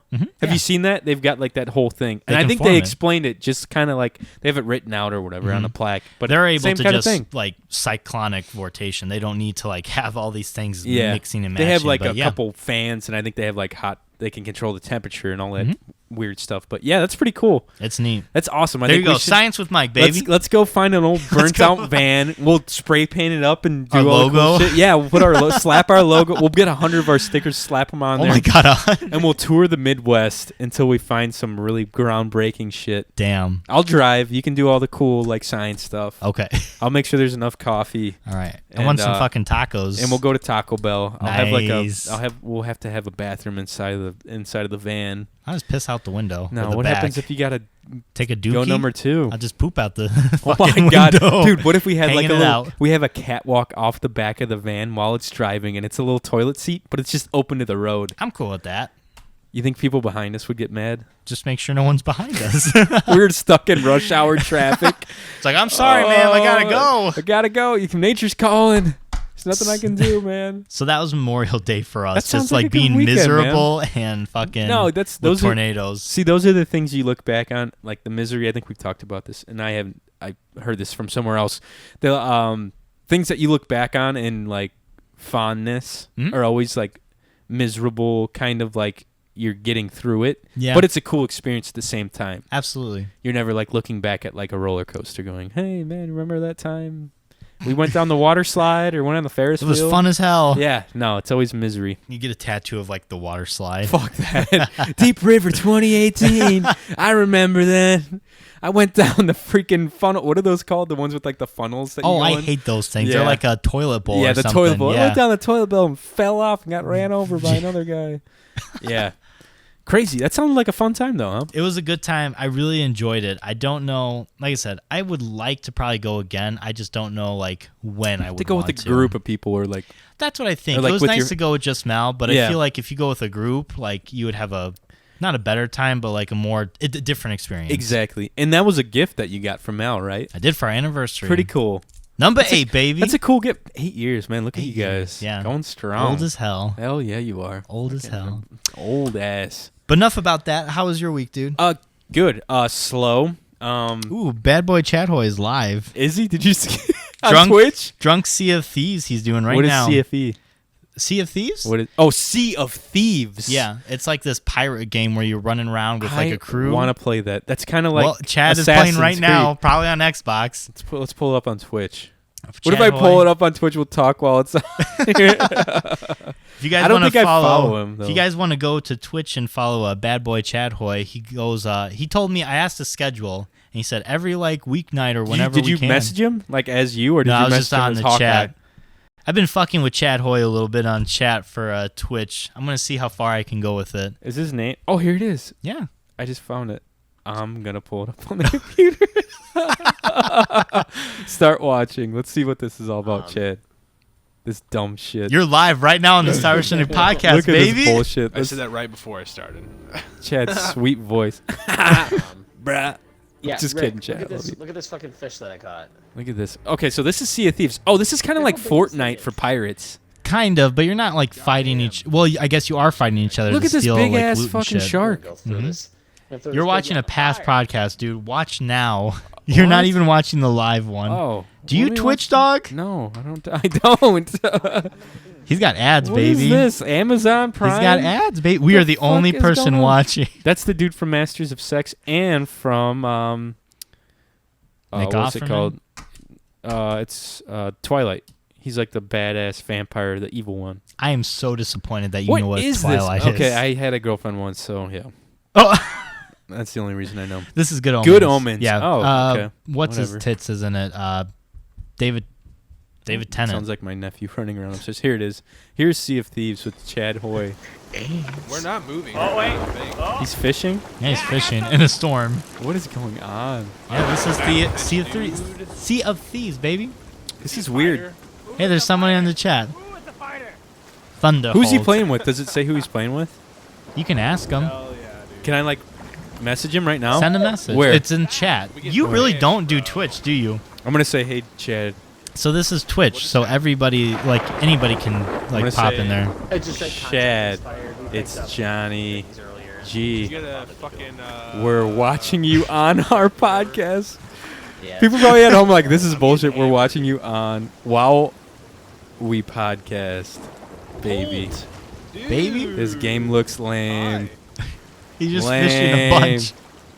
Oh, I have to log in. See, this is bullshit. Log in, baby. Fucked up. I'm going to Snapchat this to him. Okay, go ahead. Hang on a sec. Sorry for listeners at home. This is like this weird meta thing we're about to do. Mm-hmm. No, man. We're out here watching Chadhoy live on our podcast. Hey. Twitch. He's doing some bullshit fishing right now. Look at this. I wish you could hear him laughing. He's got a big fish. Stupid ass. I'm gonna cry. All right. Anyways. Nope. I'm gonna exit out of this because I've had enough. Weekend fishing, bro. Anyways, let me send this to the chat. Sorry, I didn't mean to interrupt you. No, I just saw love that it. notification. I was like, man. I love it. I'm gonna send it to Cameron too because that's his counterpart in the dad bod. My weekend was chill. We shoot last Friday before Memorial Day weekend, right? Mm-hmm. So the next day I did copious amounts of yard work. Nice. I literally loaded up. We have a pretty weird yard here because it's on like tiers and then it goes into the lake. It's like slanted almost at an incline. It's a bitch. And I literally got like 30 bags of mulch, filled my whole truck up with mulch from the hardware store, and just mulched all day. Damn. I just brought mulch, bags down, mulch. You know, that's like a 30-year-old man. It sucks, man. I was go get some mulch. Gassed, and I'm like in all right shape. Not like insane good, but I was pretty damn tired. So I did that Saturday. Sunday we celebrated my sister Stephanie's like 45th birthday or whatever. How old she is. I thought she was 48 now. She's like 50 almost. 53? Yeah. Okay. Yeah. Gotcha. Yeah, she's pretty old. We went to McVeigh's and I had a good ass meal. We all got over there, had some food, and came back to the house and celebrated and hung around. We took the boats on their maiden voyage of the summer. I saw a Snapchat of that. We need to get out. I told you and Mal and Casey in the the group that we need to get out and do some Episode boating. 50's coming up. That's baby. it. We it's could do next week technically. Let's do it on the boat. If we got some good weather, the Cyber Shindig might be coming from you live on the boat. I think we will. And what we'll do is I'll just bring my laptop, Mm-hmm. my work laptop, and a little tiny M-box. Basically, what that is, but like divided by 3. Okay. And we'll bring it out. We'll be able to podcast out there. Nice. It'll be a good time. Hell yeah. We can cruise around, fucking kick it out in the sun. Mm-hmm. Be fun, dude. Be a good time. Mallory said don't forget the marshmallows. Oh, yeah, that's right. We'll get those. We'll have to pick those up. Yeah. On the way over. Secret mission. We're going. Podcast. We're going to go to the store wearing the same fucking shirts. I'm changing. No, you that. have to leave I'm it definitely on. Come changing. on. I'll put a sweatshirt Be on. a man. Oh, Put on the my Cyber God. Shindig sweatshirt. Yeah. Oh, there we go. That sounds good. But other than that, Sunday, that's what we did. Monday, I literally like hung out. I fished a little bit. I didn't do much. I played Red Dead Redemption a lot this week. And, dude, I am almost finished with the fucking game. There's like this one part that I knew was coming where you lose everything. You take a ship, like you're wanted. You get like you take a shit. You take a shit, and no, you're wanted. You get caught up in like this bank robbery, and then you have to take a boat out of the town, and you're supposed to be going to like Tahiti or somewhere like that, and you end up, the boat capsizes, and you end up in Cuba. Okay. And these guys are, they lock you up basically, and like this resistance team from like Cuba gets you out, and you have like none of your guns, none of your money, you don't have your horse, you have like bare minimum shit, which I thought was the best part of the fucking game. Okay. Because the whole time, like after you get past a certain point, you're like invincible. Yeah, you're overpowered. You have so much like of the upper hand. Mm-hmm. Like your dead eye skills, you slow mo everything, and you like target shit. Yeah. And you have all the badass weapons. You have all the money in the world to upgrade all your weapons and your horse and all the time. You can travel everywhere. And now you're stuck on this fucking island where you're wanted by everybody. There's like night patrols coming by. You have like a handgun and like a bolt action rifle with limited ammo and like limited resources. There's like 4 of your friends there. Yeah. And then like the resistance team that is like skeleton fucking crew basically. And I think that was the coolest part of the game because you eventually get off the island.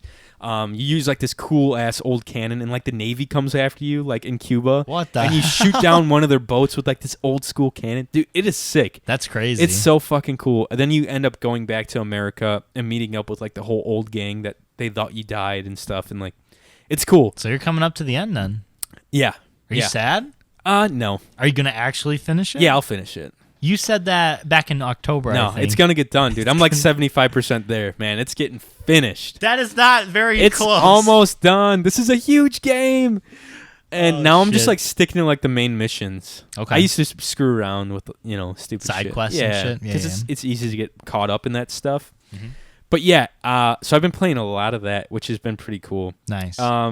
Also, not a whole lot happened this week. I worked out a lot. I went out for drinks with Zach last night at Goodfellas. Shout out to Zach. I haven't seen Zach in a Shout while. out. I miss him. I know, man. He was such a good dude. He's a fun guy to hang out with. He'll tell you how it is. Yeah. He's got like some people. I don't know.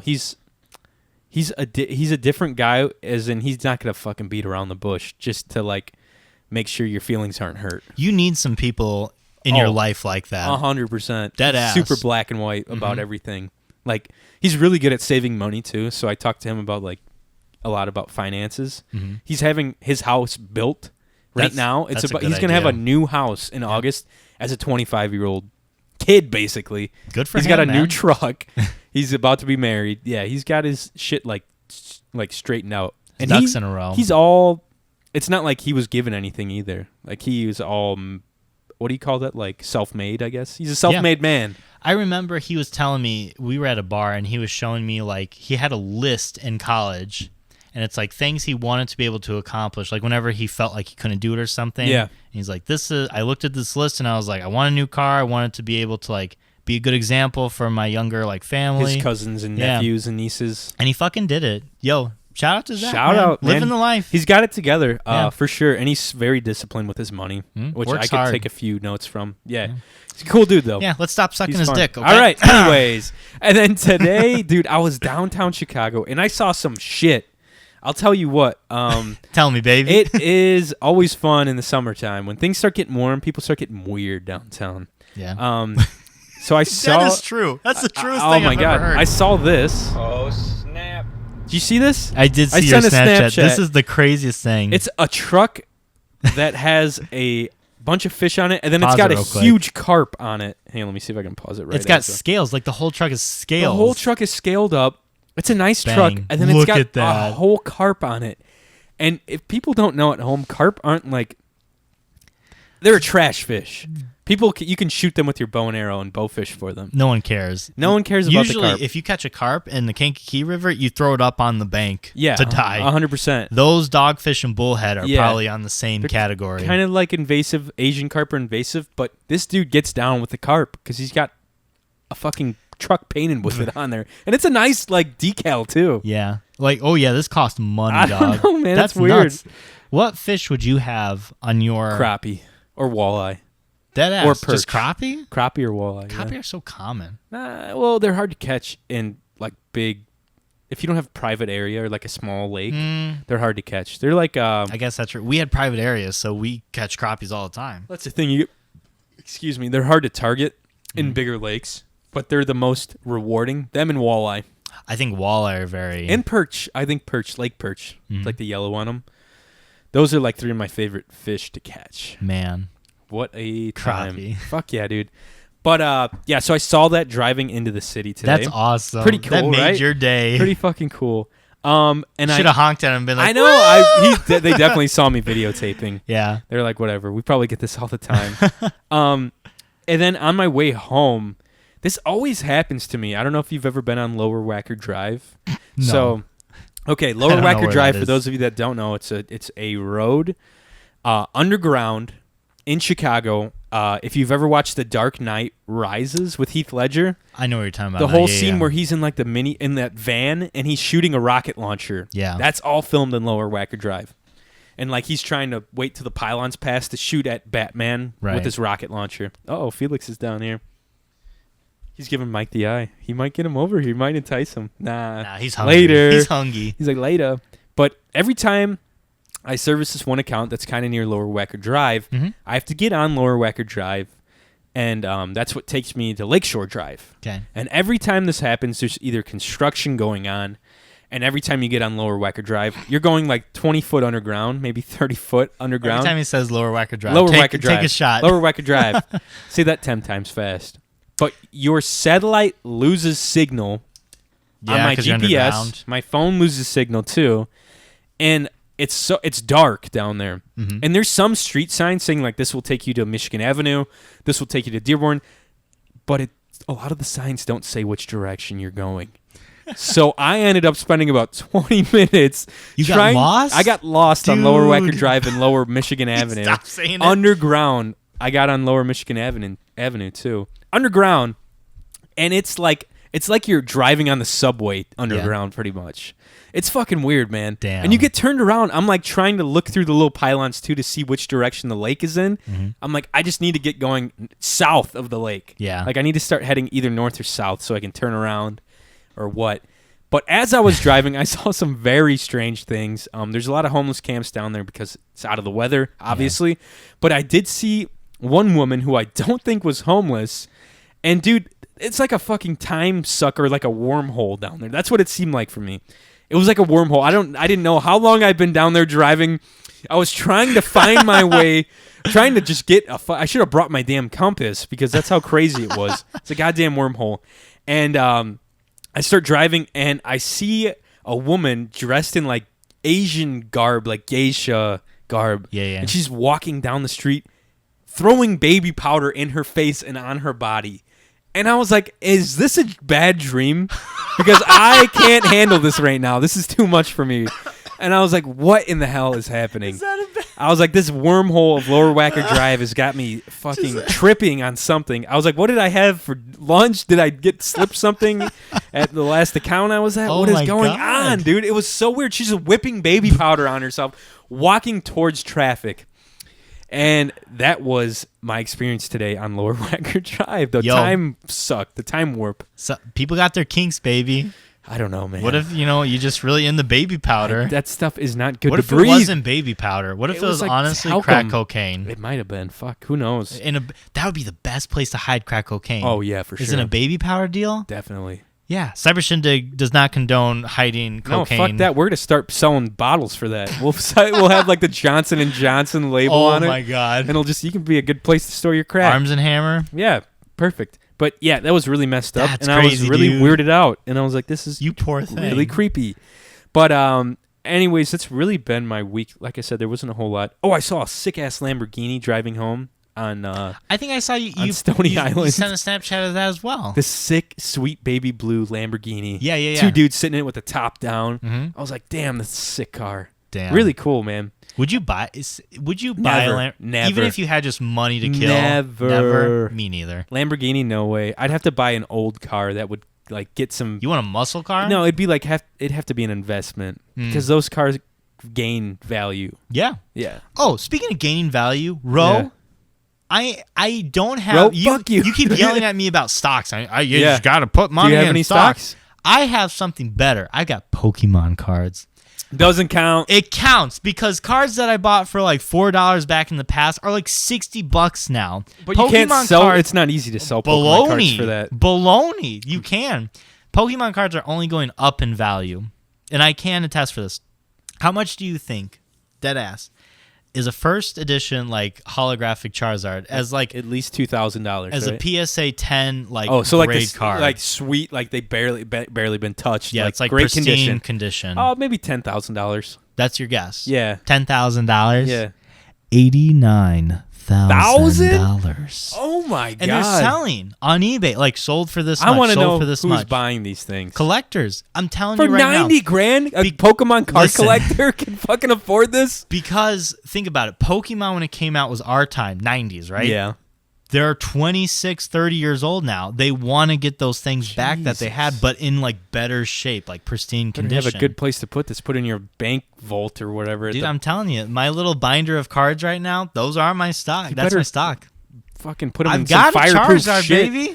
Get one of those fireproof bank vaults you can buy at Walmart for like $100. It's not in. I do have them in a vault, not a bank vault, but like a chest vault. Yeah. Yeah. Is it fireproof? Fireproof. Oh, fireproof and waterproof. There you go. But I've got like a Charizard card. It's not like the base sets from Legends collection, but I mean it's still worth a pretty penny. So Ro, those are my stocks there, baby. I think Ro is wanting you to do something a little bit more practical maybe in investing. Nah. I think you should. I'm about to open a TD Ameritrade account. I thought you were going to buy Amazon. I'm going to from TD Ameritrade. That's like $1,800. I know. I'm going to do it. I've got some money set aside to put it into like an IRA, basically. Yeah. And I'm going to do one share of Amazon, I think, through TD Ameritrade's basically like a website not a website, an application that you can buy stock and sell it on. Yeah. And I'm going to do Amazon. Charlie's loving his bed down here. Yeah, he's like going crazy all with about a toy. it. He's got a toy in his mouth. He's going for it, baby. He's snorting and sneezing. Amazon, I think I'm going to probably do a little bit into like cryptocurrency. Yeah. Maybe look up. I was talking to my dad because he's pretty savvy with stocks. My grandpa was huge into like stocks and stuff like that too. And there's a share that is like tobacco, alcohol, and I think now possibly cannabis. Nice. Something like that. That's along what those you gotta lines. get into. And my dad's like, yeah, it's pretty solid because even if the economy tanks, people are always going to be drinking, probably smoking even more. And now that cannabis is legal, smoking marijuana. So good for them. Yeah, I'm going to look into some different shit for sure. But yeah, you should do it too. Even if you're not going to invest a bunch. Just porn. Download Robinhood. That's all I'm gonna Robinhood is free. Yeah. And you can just check it out and put your bank card on there and just buy whatever you want, dude. I just feel like that's going to get dangerous for me. Why? Because I'm a roller. Like, that's if fine. Things are going well, I just keep doing That's fine. That's good. You're not supposed to pull out of, like, if you're investing into, like... Mike Kroll never pulls out. And you can hashtag that, baby. All right? All right. Mike's got children all over the world. Anyways... Yeah, dude, you should do it. Download Robinhood, even if you're at home and you've never invested. If you're 20-something years old and you don't have like a fucking savings account or like an IRA or I don't know, just invest something that maybe will make you some money. This is what it is. Your money's working for you, basically. Getting interest, and it's not some bullshit interest like your savings account's like 0.02%. Yeah, you know, it's a smart move. Even though like people are like the economy's going to tank again, it could. So there's always different things to invest in, like gold. Well, it's going to go up and down. So gold, I mean, crypto is pretty. It's a weird thing right now. Gold's the best one to do. It doesn't really appreciate much, but it's like a solid. If you're gonna invest in the long term, that's a good. It's gold and silver. Pepsi as well. Yeah, that's a good company. My boss back in the day from the fireworks stand, he invested in Pepsi when like the shares were 2 cents. Yeah. Something crazy like that. He put in like 500 shares or something, and he had like $180,000. That's awesome, man. It was nuts. He's like, that's like his retirement fund, probably. Oh yeah, he was like, buy a house. If I had more money, he wanted to buy like a clean 1,000. Sure. And he didn't have enough, but I was like, damn, you'd been rolling in it, baby. It's so crazy, and it's like. With shares and stuff like that, I'm like trying to think what's going to be the next big thing or what's going to pop. And Not it's a so hard to tell. Not a flamethrower. Elon Musk's like toy company. I think that would be a good idea. Elon Musk is a hot person right now. I was thinking about Tesla, but I don't know. I've been told to kind of wait that one out. But I don't know. Different energy kind of thing, like solar stuff like that could be a good one. Our generation's really big into like the economy, the ecosystem. Yeah. So like we're big on recycling shit like that. So yeah, it's something to keep an eye on. You got to think about like the next generation and stuff. Like what are they gonna want? Exactly. VR, I think would be hell yeah. I'm not kidding. VR would be a good thing. They just announced like an Oculus Rift that's portable. No wires. Like the whole system is in there. Yeah, that's awesome. There's no like fucking little checkpoint things on the wall that you got button in or whatever. What you do, it's really fucking cool. You draw a circle, like your area that you can move, and you start playing, and then if you get close to any of the boundaries, it'll like warn you. So you can that's step cool. back. Or like shuts off and like you can see where you're at again. Exactly. And it's cool because it has a camera on the outside, and then it'll just turn that on so you can like reorganize yourself. I like it, man. Or you have to take a piss, you just go, definitely take a piss. Dude, I feel you. But yeah, that's really been my week. Like I said, nothing crazy. That sounds like a nice, like low-key, relaxing week, though. It was good. Especially with family. I drank a little too much this weekend, but... Good. I'm proud of you, baby. Now you're going to drink a lot tonight. No, not a whole lot. I'll have a few beers tonight. You got a chauffeur tonight, baby? I know. That's a good move. Mike's driving me tonight. If you puke in my car, it's cool. Hell you already spilled the coffee in my car, so... Can I show you something really funny?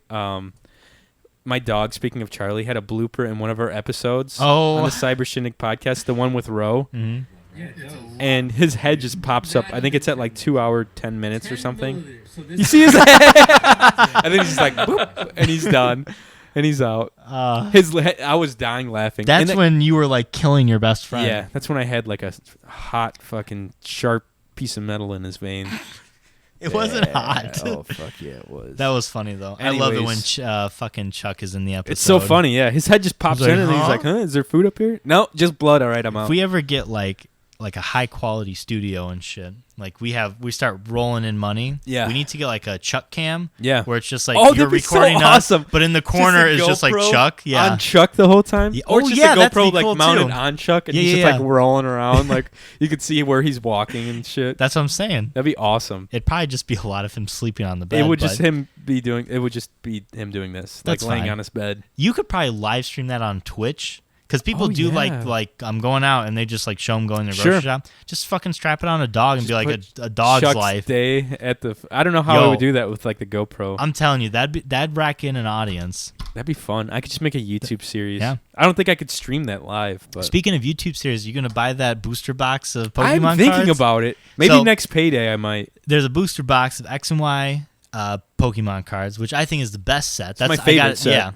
And, it's the original 150, right? Yeah, they what is it? reprinted 150. 150, you're 150. right. Did you hear that? Yeah, it's fucking. That was my what throat did we call again. him?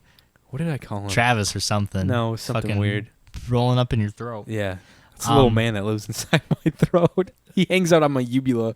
Ew. And he boxes it sometimes at night. He's like speed bags it. Oh, I thought he'd like have a hammock, like going from like your front back. He uses it for different things, different activities. Sure. Cool.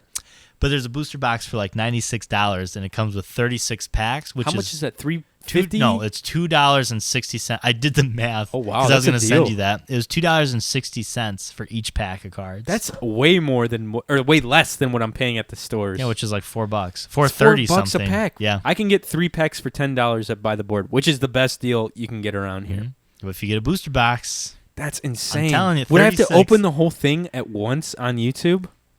That's up to you. If you want to make it a series, like part 1, and you're would opening like do 3 a series. Like I do like 10 maybe at most. It would have to be a fast one. one. Shit, that's like 3. It'd be quick moving. No, Yeah. I'm saying like 10 packs. Oh, 10 packs. I gotcha. So how many packs are in it? 36. Oh boy, so it'd be like a 3-part maybe. Yeah, if you did like, I would say a good amount would be like 4. Packs. Yeah, that's do true. like 4 because you can That's a good divide one. that by You could do like a solid 9 series. That'd be 9 episodes. Yeah.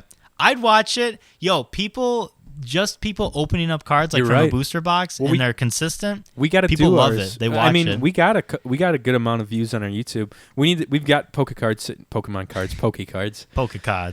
cards sitting over here that are just waiting for us to open them. We just have to find time to do it. Yeah, tonight's not gonna be the night because Nah. we got a party. We got to go wrap this to. bitch up here. Let's do some voicemails, and I have a video from Clayton too that he sent us. So Nice. I'm gonna minimize this so we can't read the transcription. Aw. I know.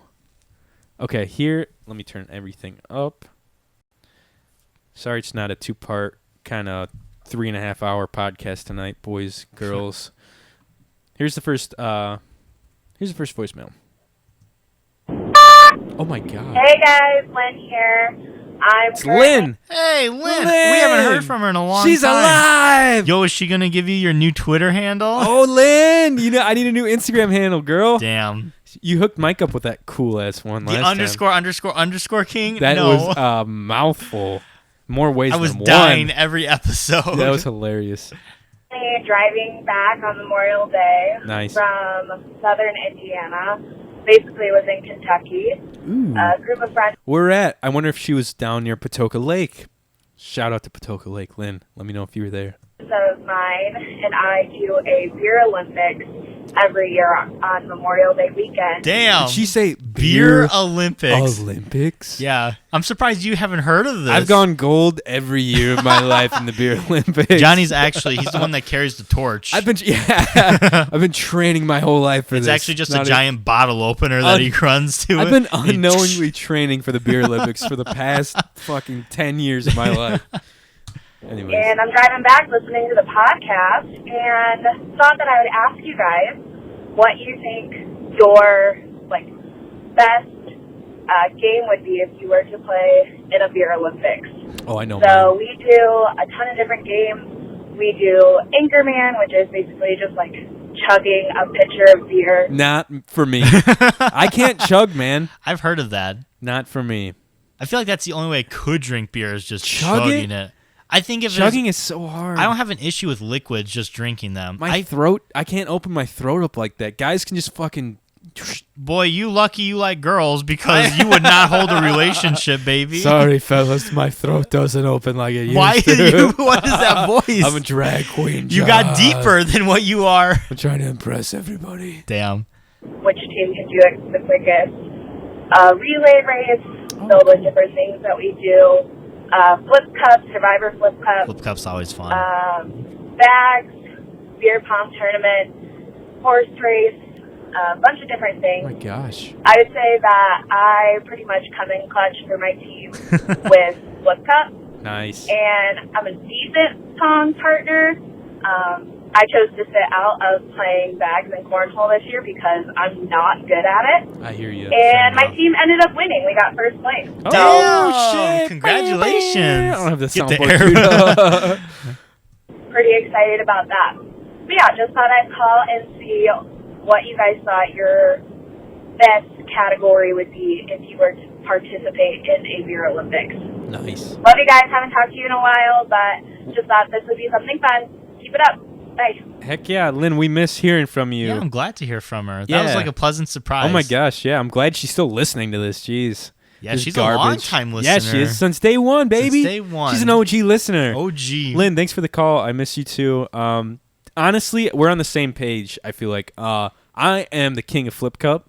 Johnny is really good at Flip Cup. I'm going to go ahead and say it. I can finesse that cup pretty damn well, even when I'm pretty drunk. Yo, I just saw him move, and I was like, damn, my cup's already flipped from that. Oh, dude, for sure. Yeah, I've been flipping cups all night, baby. Dang. And then my second, I'm not great at beer pong, but I'll surprise you every once in a while. Mm-hmm. You know what I mean? I've seen you. Yeah. I usually play with killers, though. You come in a weird clutch moment. Yeah, it's like your one team will cup be down. left, and and I'll like You'll drain sink it. Yeah. It's weird. I play with really good people too, so it's like I usually have a really good teammate. Like me and Luke usually play, or me and Zach. What about you? What's your go-to drinking game? Like it doesn't even have to be a drinking, like bags, like an outdoor, like while you can drink. Okay, calm down. Stop trying to hold my hand and give me a crutch. I know. I love Burial Kart. Oh, dude, love Burial Kart. I'm so bad at it. And like. When I'm drinking, oh my god! I just find it like hilarious that you have to like go over to the side of the road, drink your. You can't drink and drive. That's the rule. I love that game. It's so fun. I usually use like a mics. What's your strategy? I think we played it here once before. So everyone was hammered here when we played it. I won't go until I'm done. I do the same thing. Because you just chug your whole beer right at the starting line. When you're not in first place, you get better items. So it's okay if people are ahead of you, because then when you start and you're not stopping, you're going to get better items. You're making your make way. It back. Yeah. If I had to make my own game, though, like Lynn was asking, I would make it like... Did she ask us to make our own game? Yeah, if you were to make like your own, or maybe, I don't know. Well, I'm making my own game now. Okay, sure. Let's hear it. I would like... Whatever. Fucking man. Yeah. God It's damn our it. podcast. You can do whatever you want. I would make a game. It'd be Call of Duty, right? Okay. And you need a couple people, like a 3-on-3 team. Would this be like a LAN party, or would everyone be online, or what? Be online. Okay. It's whatever. Whatever. But every time like you die, so say me, you, and Zach are on a team, right? Okay. And every time you get like killed, me and Zach have to drink to like mourn your loss. So you're like, and we have to put down the controller. Pouring one out for a fallen homie, but it's going down your mouth. That's what I'm saying. This would be better as like a LAN party. So you're playing 3-3 and like to a score of like 30, right? Okay. Hell yeah. And it doesn't have to be like a full drink, but you have to like take a swig. Good mouthful. So every time like you die, your teammates have to take a drink. And you keep dang. going back and forth until one team wins. And I feel like it would be good because you guys, you drink often enough. Yes, yeah, we do. But at the same time, like you're having two people drink because you fucked up. Dude, that'd be a great game. You would need like the right amount of people, though. Yeah. You know what I've been thinking about playing lately again? What's up? Getting back into the old Halo games. They're coming out with a newer one, I know. I think. I want to play like Halo 3 or like Halo 2, like the swords. Yeah. Snipers and swords. I don't think that's a bad idea. It's a good game. That'd be fun. Thank you for the call, Lynn. Yeah, thank you. Call in more often. We miss you. We should have her on eventually. I would like to have Lynn. That'd be fun. Should be a good Damn, memory guest. lane, baby. For sure. Okay, on to the next. Driving into work after a 96, meaning I had Friday and Monday off, along with my normal weekend days off. You lazy fucker. This is Clayton, the lazy Clay. boy. Lazy Clay. Clay, the lazy boy king. You know Clay, he likes to play all day, and he's a little bit off. Oh! Because my command loves me. Unlike Rose, they hate him. Bitch. But, yeah, it was Memorial Day 96. Thank you for my service. Yep, you're welcome. Bruh, Memorial Day is for people who like service. died fighting. He said thank you for my service. For my anyways, moving on. Veterans Day is for the people who have like served. Yeah. Get your fucking holidays straight. Come on, man. For supporting everyone. But I really don't want to go to work after this long weekend. Listening to the podcast, though, is kind of making my day better. I had dreams that were very frustrating about mud with the dogs. What? But, John, one thing I want to tell you to invest into, or Mike, if you want to get John a little friend gift, is a Pizzazz pizza maker. We'll have to write that down for Christmas, for Pizzazz friend pizza Christmas maker. gifts. Dude, speaking of like things like that, Zach was talking up the air fryers last night. Have you ever fucked with these? People at work have been talking up air fryers. They love them, apparently. He's like, dude, he's like, you buy this shit from like, like frozen tater tots. You throw them in the air fryer for like 10 minutes, and it tastes just like you deep fried them. Yeah. I was like, God damn, I need People one have of been these. just talking nonstop. He's about like, I them. made shrimp and onion rings the other night, and they were so easy. I was Yeah. like, fuck, sign me up.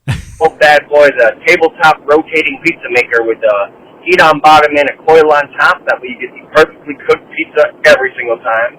Jeez. The oven I have in my house is really shitty at cooking anything because it's either burnt or soggy or still frozen. Oh But my this God, Pizzazz me too. pizza maker I got from Christmas is amazing. Who can got cook you that? anything on top of it, too. Pierogies, mozzarella sticks, chicken Oh, that's nuggets. nice. Oh, wow. It's like you did it perfectly in the oven every time. Damn. I highly recommend Every it. time. Every time. There was something else I was going to say, but I completely forgot.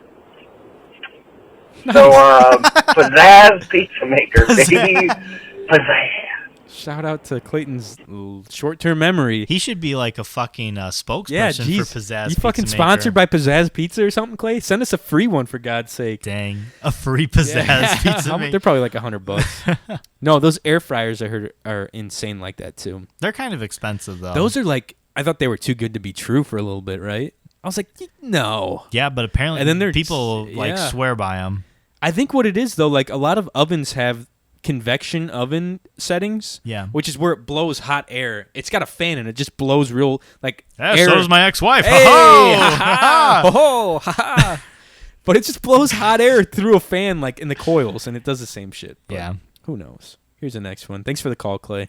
I remember what I was going to say now. Oh So, my God. apart from that you need a pizza Jesus Pizzazz in your life, Christ. you also need to buy the Xbox game. Mike, I'm not sure if it's on anything else, but I just got it. And it's not one of the cheap games that I'm frugal as fuck. I'm like, a game is a game, but it'll be nice splurge. Yeah, he likes playing like shitty games. And he likes playing State of Decay a Fair lot. enough. Do you want to guess what game it is? Yeah. No, he actually told me, but I forgot what it is. Man, You can guess, though. Your short-term memory. I know. Let's see. Clay, is it Days Dead and... Is it like a zombie game again? Yeah, probably? it says Days Gone. We were talking about Yeah, it. he might have told me about it. Yeah. I go can't ahead. remember. We'll see what he says. And we also game share, which is really cool. So one person buys it, and since we have 2 Xboxes in our living room and 2 TVs, we just Oh, game wow. share it. So it's one person gets it for Like free. cheating the system. But it's called Anthem. It's kind of like Oh, Destiny. yeah. What is it called? Anthem? Anthem. What? Okay. Have you heard of it? Yeah, let him The explain. gameplay of it, because you can fly in it too, takes it into like the most three-dimensional. It's like Halo if it was 3D and better graphics and superpowers Okay. kind of too. And it's an amazing game. You Okay. should definitely look up the gameplay. Anthem. But it has 4 characters that you can start as. Mhm. A wizard class, kind of like a super magical one. Like regular soldier, where like powers are more like like different types of grenades and stuff like that. Heavy colossus, which is like the heavy gunner, like the brute, Nice. and then like an assassin class that's like more like stealthy and melee based and whatnot. But that being said, just with that brief little description, what do you think you would pick as your character? I find myself, I'm always going like wizard class. Yeah. Rose always kind of going assassin or like the creepy route, whatever like would probably be a pedophile or drive a van around is normally Rose. And, That's true. Yeah. Oh, my best Johnny impression would be That's funny. and Mike's impression would be high pitched screaming off to the side of the mic like this. What the fuck? That's fair. That's pretty solid. Hey, at least I don't do it in front of the mic. That's true. Whoa, I'm kicking shit around over here. Yeah, that was a pretty solid impersonation of both of us, I feel like. Yeah. Anthem. There you go. I'm out of beer, so there you go. I can't do it, but I did it earlier. I think I'd be a magic user. I found myself recently investing in playing tanks. Like heavier World of Tanks? No. Oh. I was like, what? Tank characters. I was like, are you kidding I me? really like World Like, of Tank, dude, guys. Okay. Why did you just get into this? It's been around for like 20 years. No, fucking playing tank characters, like heavies. Up close and personal and just real heavy armor. Yeah, because tanks I've found, like, with Overwatch are super important, and they're not hard to play. You just don't have a fun role. People just don't want to be them. Yeah, because you're not really doing most of the damage. You're not having, like, a good time. But, like, they're so essential, and, like, you really feel, like, accomplished when your team wins because you're like, yeah, well, you're the one that people are, like, focusing fire on most of the time. Right. Because you're the hardest one to kill. Your little assassins and magic users are kind of off to the side doing things, being sneaky and killing things. Here's the next voicemail. Oh, and if you haven't called into the voicemail, please give us a buzz at 219-552-1128. Go straight to the voicemail. You don't have to talk to anybody. Nobody. Hey guys, it's Mal. I am 13 minutes into episode 48. Oh boy. And 38. That was our last one, right? Yeah. Okay. Say, Mike had plugged Mona's Instagram. Oh, Mike, you've gone fucked up, son. I already got chewed out for this. I know exactly what I did wrong. As Mona_meows, but that is incorrect. It's just at Mona meows. Mike, you idiot! God, you scared the hell out of me. It's Mona meows. That's it. No underscore. No underscores, nothing. Mona meows. We're getting her to 10K on the road. She's got a lot of followers. We're 1/10 there. What is she at? Like 1,000 something, right? 2,000? Yeah, she's very popular. She's got way more than I do, and she's a cat. And I actually use Instagram. I'll have to look up Mona meows and see make how much Charlie she has. An Instagram. I don't know if I follow Charles, Mona would you meows. like an Instagram? Yeah, I do. She's got 1,400 followers. Jesus. Yeah. You want to know how many I have? Not a lot. Not I'll a tell lot. you right now. I personally have almost 300 followers. 300 followers? Oh my, yeah. That's better than me. But I'm not on. You don't post. I don't. You post. Oh shit! I have 152 followers. That's better than I thought was gonna happen. See, not too shabby. All right, let's see what. Word, all lowercase. She meowed at me as I was saying that in real life, and also we don't run at Wolf Lake. Like we don't. I don't know. Where do you Mike, run? I love Mike so much. He never knows where he is or space or time. We go to Centennial Park on Halloween. In Munster. Centennial Park in Munster. Sure. And there's a huge outdoor pavilion there. Yeah. Yeah. I went and saw my cousin did Shakespeare in the park there once, a long time ago. We do not go to Wolf Lake. You idiot! To clarify. Also, that restaurant we went to for like Mother's Day, which is yeah, I think I drove by this the other day. I was like, I think this is the place Mike was talking. It's called like Livio's or Michelle's. Yeah, Livio's. That's what it's called. It's next to the Salt Cave. Yeah, exactly. That's what I said. It was next to the Salt Cave. I know. multiple people called in trying to figure out where we were. It wasn't where Dick's used to be. It's Livio's across from Lake Central. There you go. Just to clarify some things, because Mike is good at lots of things, but he just doesn't pay attention where he is. Love you so much. So true. I hope this episode is going well. Bye. Bye. Mike just doesn't pay attention to where he's at. Can I get that as a quote? That's so Mike's fucking really good funny. at things, but he's not good at paying attention. That'd be great. That needs to be a bumper sticker on your car. Thank as you, Mel. I'm lost. Yeah, right? Thank you, Mel, for the call. That's so damn true. God, that's funny. Here's the next one. What's up, guys? It's Cole again. Listening to the podcast about we talking about me and Johnny doing a kids show, and dude, oh yeah, that's right. I have the perfect idea. We used to go like fishing. We do like stupid shit like just like Blippi does. Dude, he went to the Children's Museum in Chicago. The Children's Museum paid him some ridiculous amount of money. I've been to the Children's Museum in Chicago. Wow, that was rough. That was a tough one. Can you say Irish wristwatch? Irish wristwatch. 3 times Irish quickly. Wristwatch. Irish wristwatch. This is not quickly. That's not quick, but that's as quick as I can go. If you guys are listening, try and say Irish wristwatch. You can't I can't even say it once. Cole's, 3 times quickly. Cole Snapchatted me. He's like, dude, because his girlfriend's son watches Blippi, which is like a kid's YouTube channel. Yeah. You're aware, or you know of it. Mm-hmm. Yeah. And he's like, we could do this so easily. And I was like, yeah, we could. You could make some money. We just got to be able to like kind of post all this shit and not have like. You're putting this weird kid show of yourself out there, like it'd be like being part of one of the Wiggles. It's weird for two guys, like grown ass men, to do it. You'd have to have a girl in there. You'd have to have a girl. It'd have to be like a trio or a quad kind of thing, like Wiggles almost. Hot potato, hot potato. $10,000 to like do like a tour of it. Oh my god! And I think we could easily. I mean, start off little, but I think it'd be so easy. And Mike. Yeah, that show is called Ryan's Toy Review. Yeah, what's it called? Ryan's Toy Review. I was talking the other day. I was like, "There's some YouTube channel where this kid just opens up toys. He's just making bank. Ryan's Kid Review. That's He's just unboxing things. Toy Review. Asian kid, of course.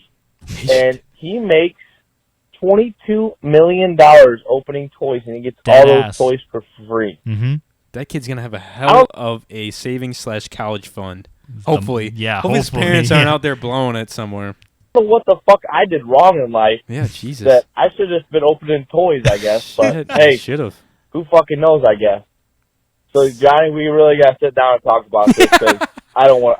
I'd gladly quit my day job and make fucking kids videos. Oh hell yeah, I would too. Be so. Talk to you guys later. Be so much fun. I'm gonna see Cole tomorrow at his party. Cole he wants to do something with you because he always calls and he's like, "I'd do this. I'd quit my day job." He's to like, do this "Hell with yeah, you, let's dude." make some money." Yeah, we just need to get a following. That's the only thing. Like, it's especially with the grassroots. I think a good YouTube channel for like do the opposite. Instead of like cool toys, get like really crappy toys, shitty toys, and like give it to the kid and see like what their thoughts are. That's hilarious. Yeah, that's like a great really idea. Bad like a toys. broken toy from like 10 years ago. Yeah, or like go to the dollar store and just buy like there shitty we toys. Go. Be like, this one's all right. It's like, for Joseph, the price. what do you think of this toy? He's like, it sucks. It's broken. It's creepy. That's his favorite thing. Creepy. Yeah, that's right. Your hair is creepy. I was like, well, how's my haircut? And he's like, it's creepy. Kind of creepy. I'm like, that's just the way I look, bro. Sorry, don't judge. Sorry. Here's the next voice. Oh, Cole's having a party tomorrow. If you're not doing anything, you should come over. Okay. Starting the day. Are we gonna do a children's YouTube We'll do a series? tour of his garage for YouTube. For YouTube. All right, here we are at the door. This is an electric garage opener. It works most of the time. Here's the next voicemail.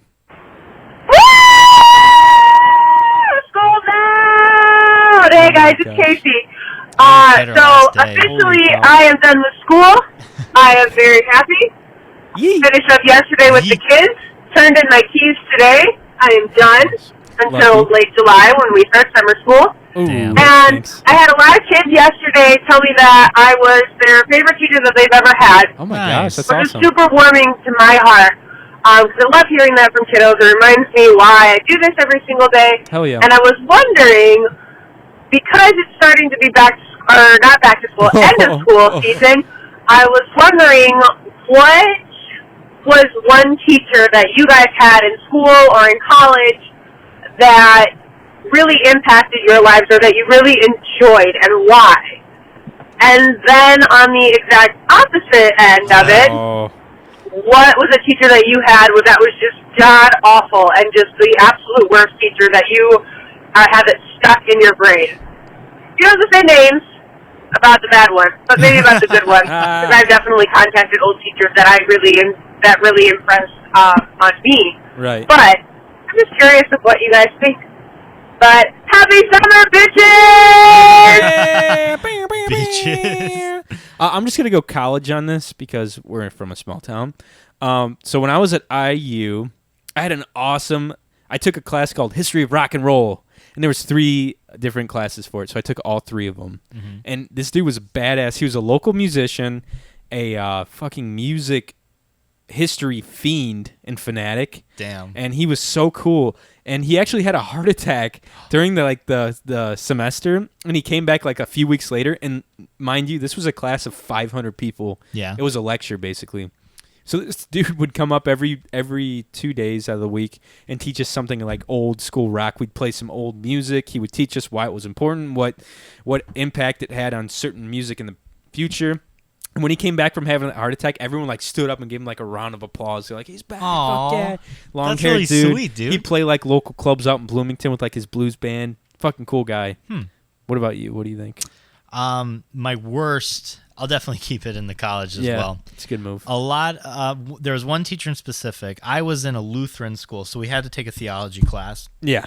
And we were talking about, I think it was like the rebirth of Jesus and like what Jesus' rebirth meant to the people around. Like the reincarnation, or and not reincarnation, rebirth. Yeah, yeah. Right. Yeah, and I spun it as like Jesus was really a doctor in his time, like the best doctor you could have had. And I was like, these are the parallelisms to like, damn, GoPro's off. This is like parallelism between Jesus and like a doctor, like how he heals people and like how he like, you know, no matter who you are, he was okay with healing you, similar to how doctors are. Sure. Someone, I forgot who said this, but recently I saw somewhere online, it's like this professor was teaching, is like one of the students was like, what if I don't want to like treat a person who's gay or whatever? And he like stopped his thing, he's like, get a new career. True. But the professor gave me a fucking C- on the paper, and I was like, why did you get? I talked to him about it because that was like very startling for me because that was freshman year. Fucking junior year, I was used to it. I was happy to get a C-. Whatever, as long as I'm not failing, screw it. And I talked to him. I was like, did I do something wrong? Was I formatting this incorrectly? Yeah. Whatever. And he's like, no, I just don't like it didn't like that you were comparing like a god to a doctor, like a mortal. Interesting. And I was like, brah, you fucking dumb.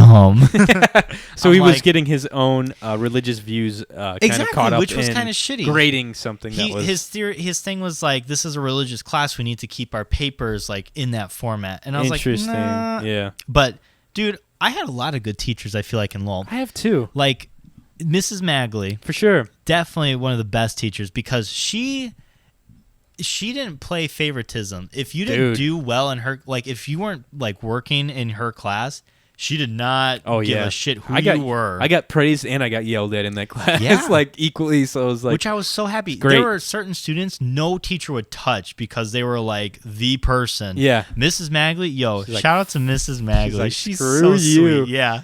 Mr. Giannotti. Taught me how to write a fucking college paper. For sure. He was the only teacher really that prepared me for college. A freshman English honors, man, that really set me up. Yeah. Because without that, I would have never, like, there's college kids that don't know what a fucking, oh my God, I'm going to kill myself. I can't fucking remember not your thesis, right? Your thesis is the statement in the first paragraph that's like setting up your whole entire freaking paper. Yeah. And there's kids in college that didn't know they what that don't was. know how to do that. Yeah. So like, what are you doing? Giannotti really like fucking taught me like how to write a paper. I didn't write a paper very well in high school because I looked back and I was like, damn, this sucks. He gave me this grade. He should not have given me that grade. For sure. But yeah, he really taught me like how to do things well. Everyone in elementary school I had a good experience with. Mrs. Parente was amazing. I had a few dud elementary school teachers. Did you? Yeah. Man, I feel like I just like rocked out with all of them. Fourth grade was fourth and first grade were my shit years. Mrs. Darnell was my second grade teacher. And as a kid, I don't remember if it was Miss or Miss. I'm sorry if you guys are listening. I miss doing this. I hope not. But she was really nice because she was just a very caring teacher. I remember like I fell in the playground and it was not a big deal, but I like got scraped and she like took me to the nurse like herself. And I was just like, this is really nice. Like, that's really sweet. Good gesture. Yeah, so a lot of my freaking elementary school teachers I really enjoyed. But cool. Yeah, I had some good teachers. Hell yeah, man. There's always a good amount of good teachers. Like, especially when I was at college, I had some awesome ones. And in high school and elementary, too, honestly. I feel like I had more good teachers than I had bad. Yeah. Definitely. And it's a good thing. Yeah. For sure. Here's the last voicemail. We're going to save Clayton's video and Kate, your email till next episode. We're kind of running low on time here. We got to get some marshmallows. We're on a crunch schedule tonight, baby. We're doing a quickie. It's only like a quickie as in like 2 hours, 10 minutes. 2 hours. Jesus I did Christ. not expect that. Yeah. So here's the last voicemail. Hey, if you guys are wondering... It's Ro, by the way. Yeah. We can't go one episode without hearing from this dummy. How rough. I want to be a total shitbag, not work hard, and be able to get away with it. Oh, well, what is this? You could be a nurse for the federal government, specifically the Balboa Hospital here in San Diego, where you can apparently call out all the time and make other people have to come into work because you're a piece of shit. I'm glad Ro's able to. I'm glad you're able to vent on this podcast, bro. You okay, dude? He's having it rough because I think he had today off and he had to go in because someone called off. So Ro's owned by the government. Yeah, and sucks. He can't call off like a regular civilian nurse would. Yeah, because Uncle Sam's like, no. What do you think? Say the magic word. No. What is that? Makimbe Atumbo, where he's like, oh, that big basketball player. Yeah. You ever see those commercials? Yeah. Yeah. Pretty funny. Thank you guys for the voicemails. As always, we love them. Calling at 219-552-1128. I'm so sorry. Dude, what the fuck are you doing? People aren't going to know what number to call in at. That was rude. We did have a good variety. Say it again. 552-1128, baby. 219 is the area code. Yeah, you're right. We had a good variety. Usually it's just all Clayton. And maybe one from Ro, being all tired and miserable. Although we did have 2 from Clayton, 1 from Ro. And Clayton did send us a video. Clay, we're going to play it next time because I have to pee so bad again. Again? And we have to get going. We got to go pick up s'mores fucking goods at the store. We've been bad tonight. Yeah. I'm bleeding all over. Why? I picked at something on my neck and I'm just, there's blood all over my There's more blood on the table. And Ro's not even here with the syringe. For God's sakes, man. Anyways, Mike didn't get kicked off Instagram this week because he never posted anything like usual. Am I right? So, Mike, where can the people of our Cyber Shindig community find you online? You can find me on Instagram and Twitter at makeout_Mike. Yeah, baby, Mike. Johnny also didn't get kicked off of Instagram because we're running out of time, and I can't give an excuse to why he did. You can follow me on Instagram at johnny.goodrich. Follow the podcast at cybershindigpodcast on Insta. Twitter, cybershindigpod. Facebook, you can find us. And anywhere you listen to podcasts, we're there. Hey, do us a favor and fucking recommend our podcast to a friend, or share one of our tweets or Facebook posts, or like one of our Instagram statuses or posts too. That means a lot. And yeah, maybe rate and review us on whatever app you're using to listen to this social radio internet broadcast program, whatever you want to call it. Guys, this has been episode 49, right? Yeah. Hopefully next episode, I'm like, is this 48? 49? Mine are 49er, baby. Oh, yeah. Woo! Hopefully next episode we'll do something fun, like go out on the boat or like do like some weird remote podcast somewhere. Maybe have a cool guest. We should have a guest too. In the graveyard. Yeah. We should for next Halloween. My name is Mike Kroll, and we're here today. Oh my God, bro! There's chipmunks everywhere. They're nibbling on me outside, bro. We're gonna send Johnny by himself into an open coffin. Oh, it's so haunted in here, bro. I just peed on myself a little bit. Oh, I need more diapers, bro. Guys, it's been the Cyber Shindig podcast, episode 49. We're signing off until next week. We'll see you then. Bye-bye.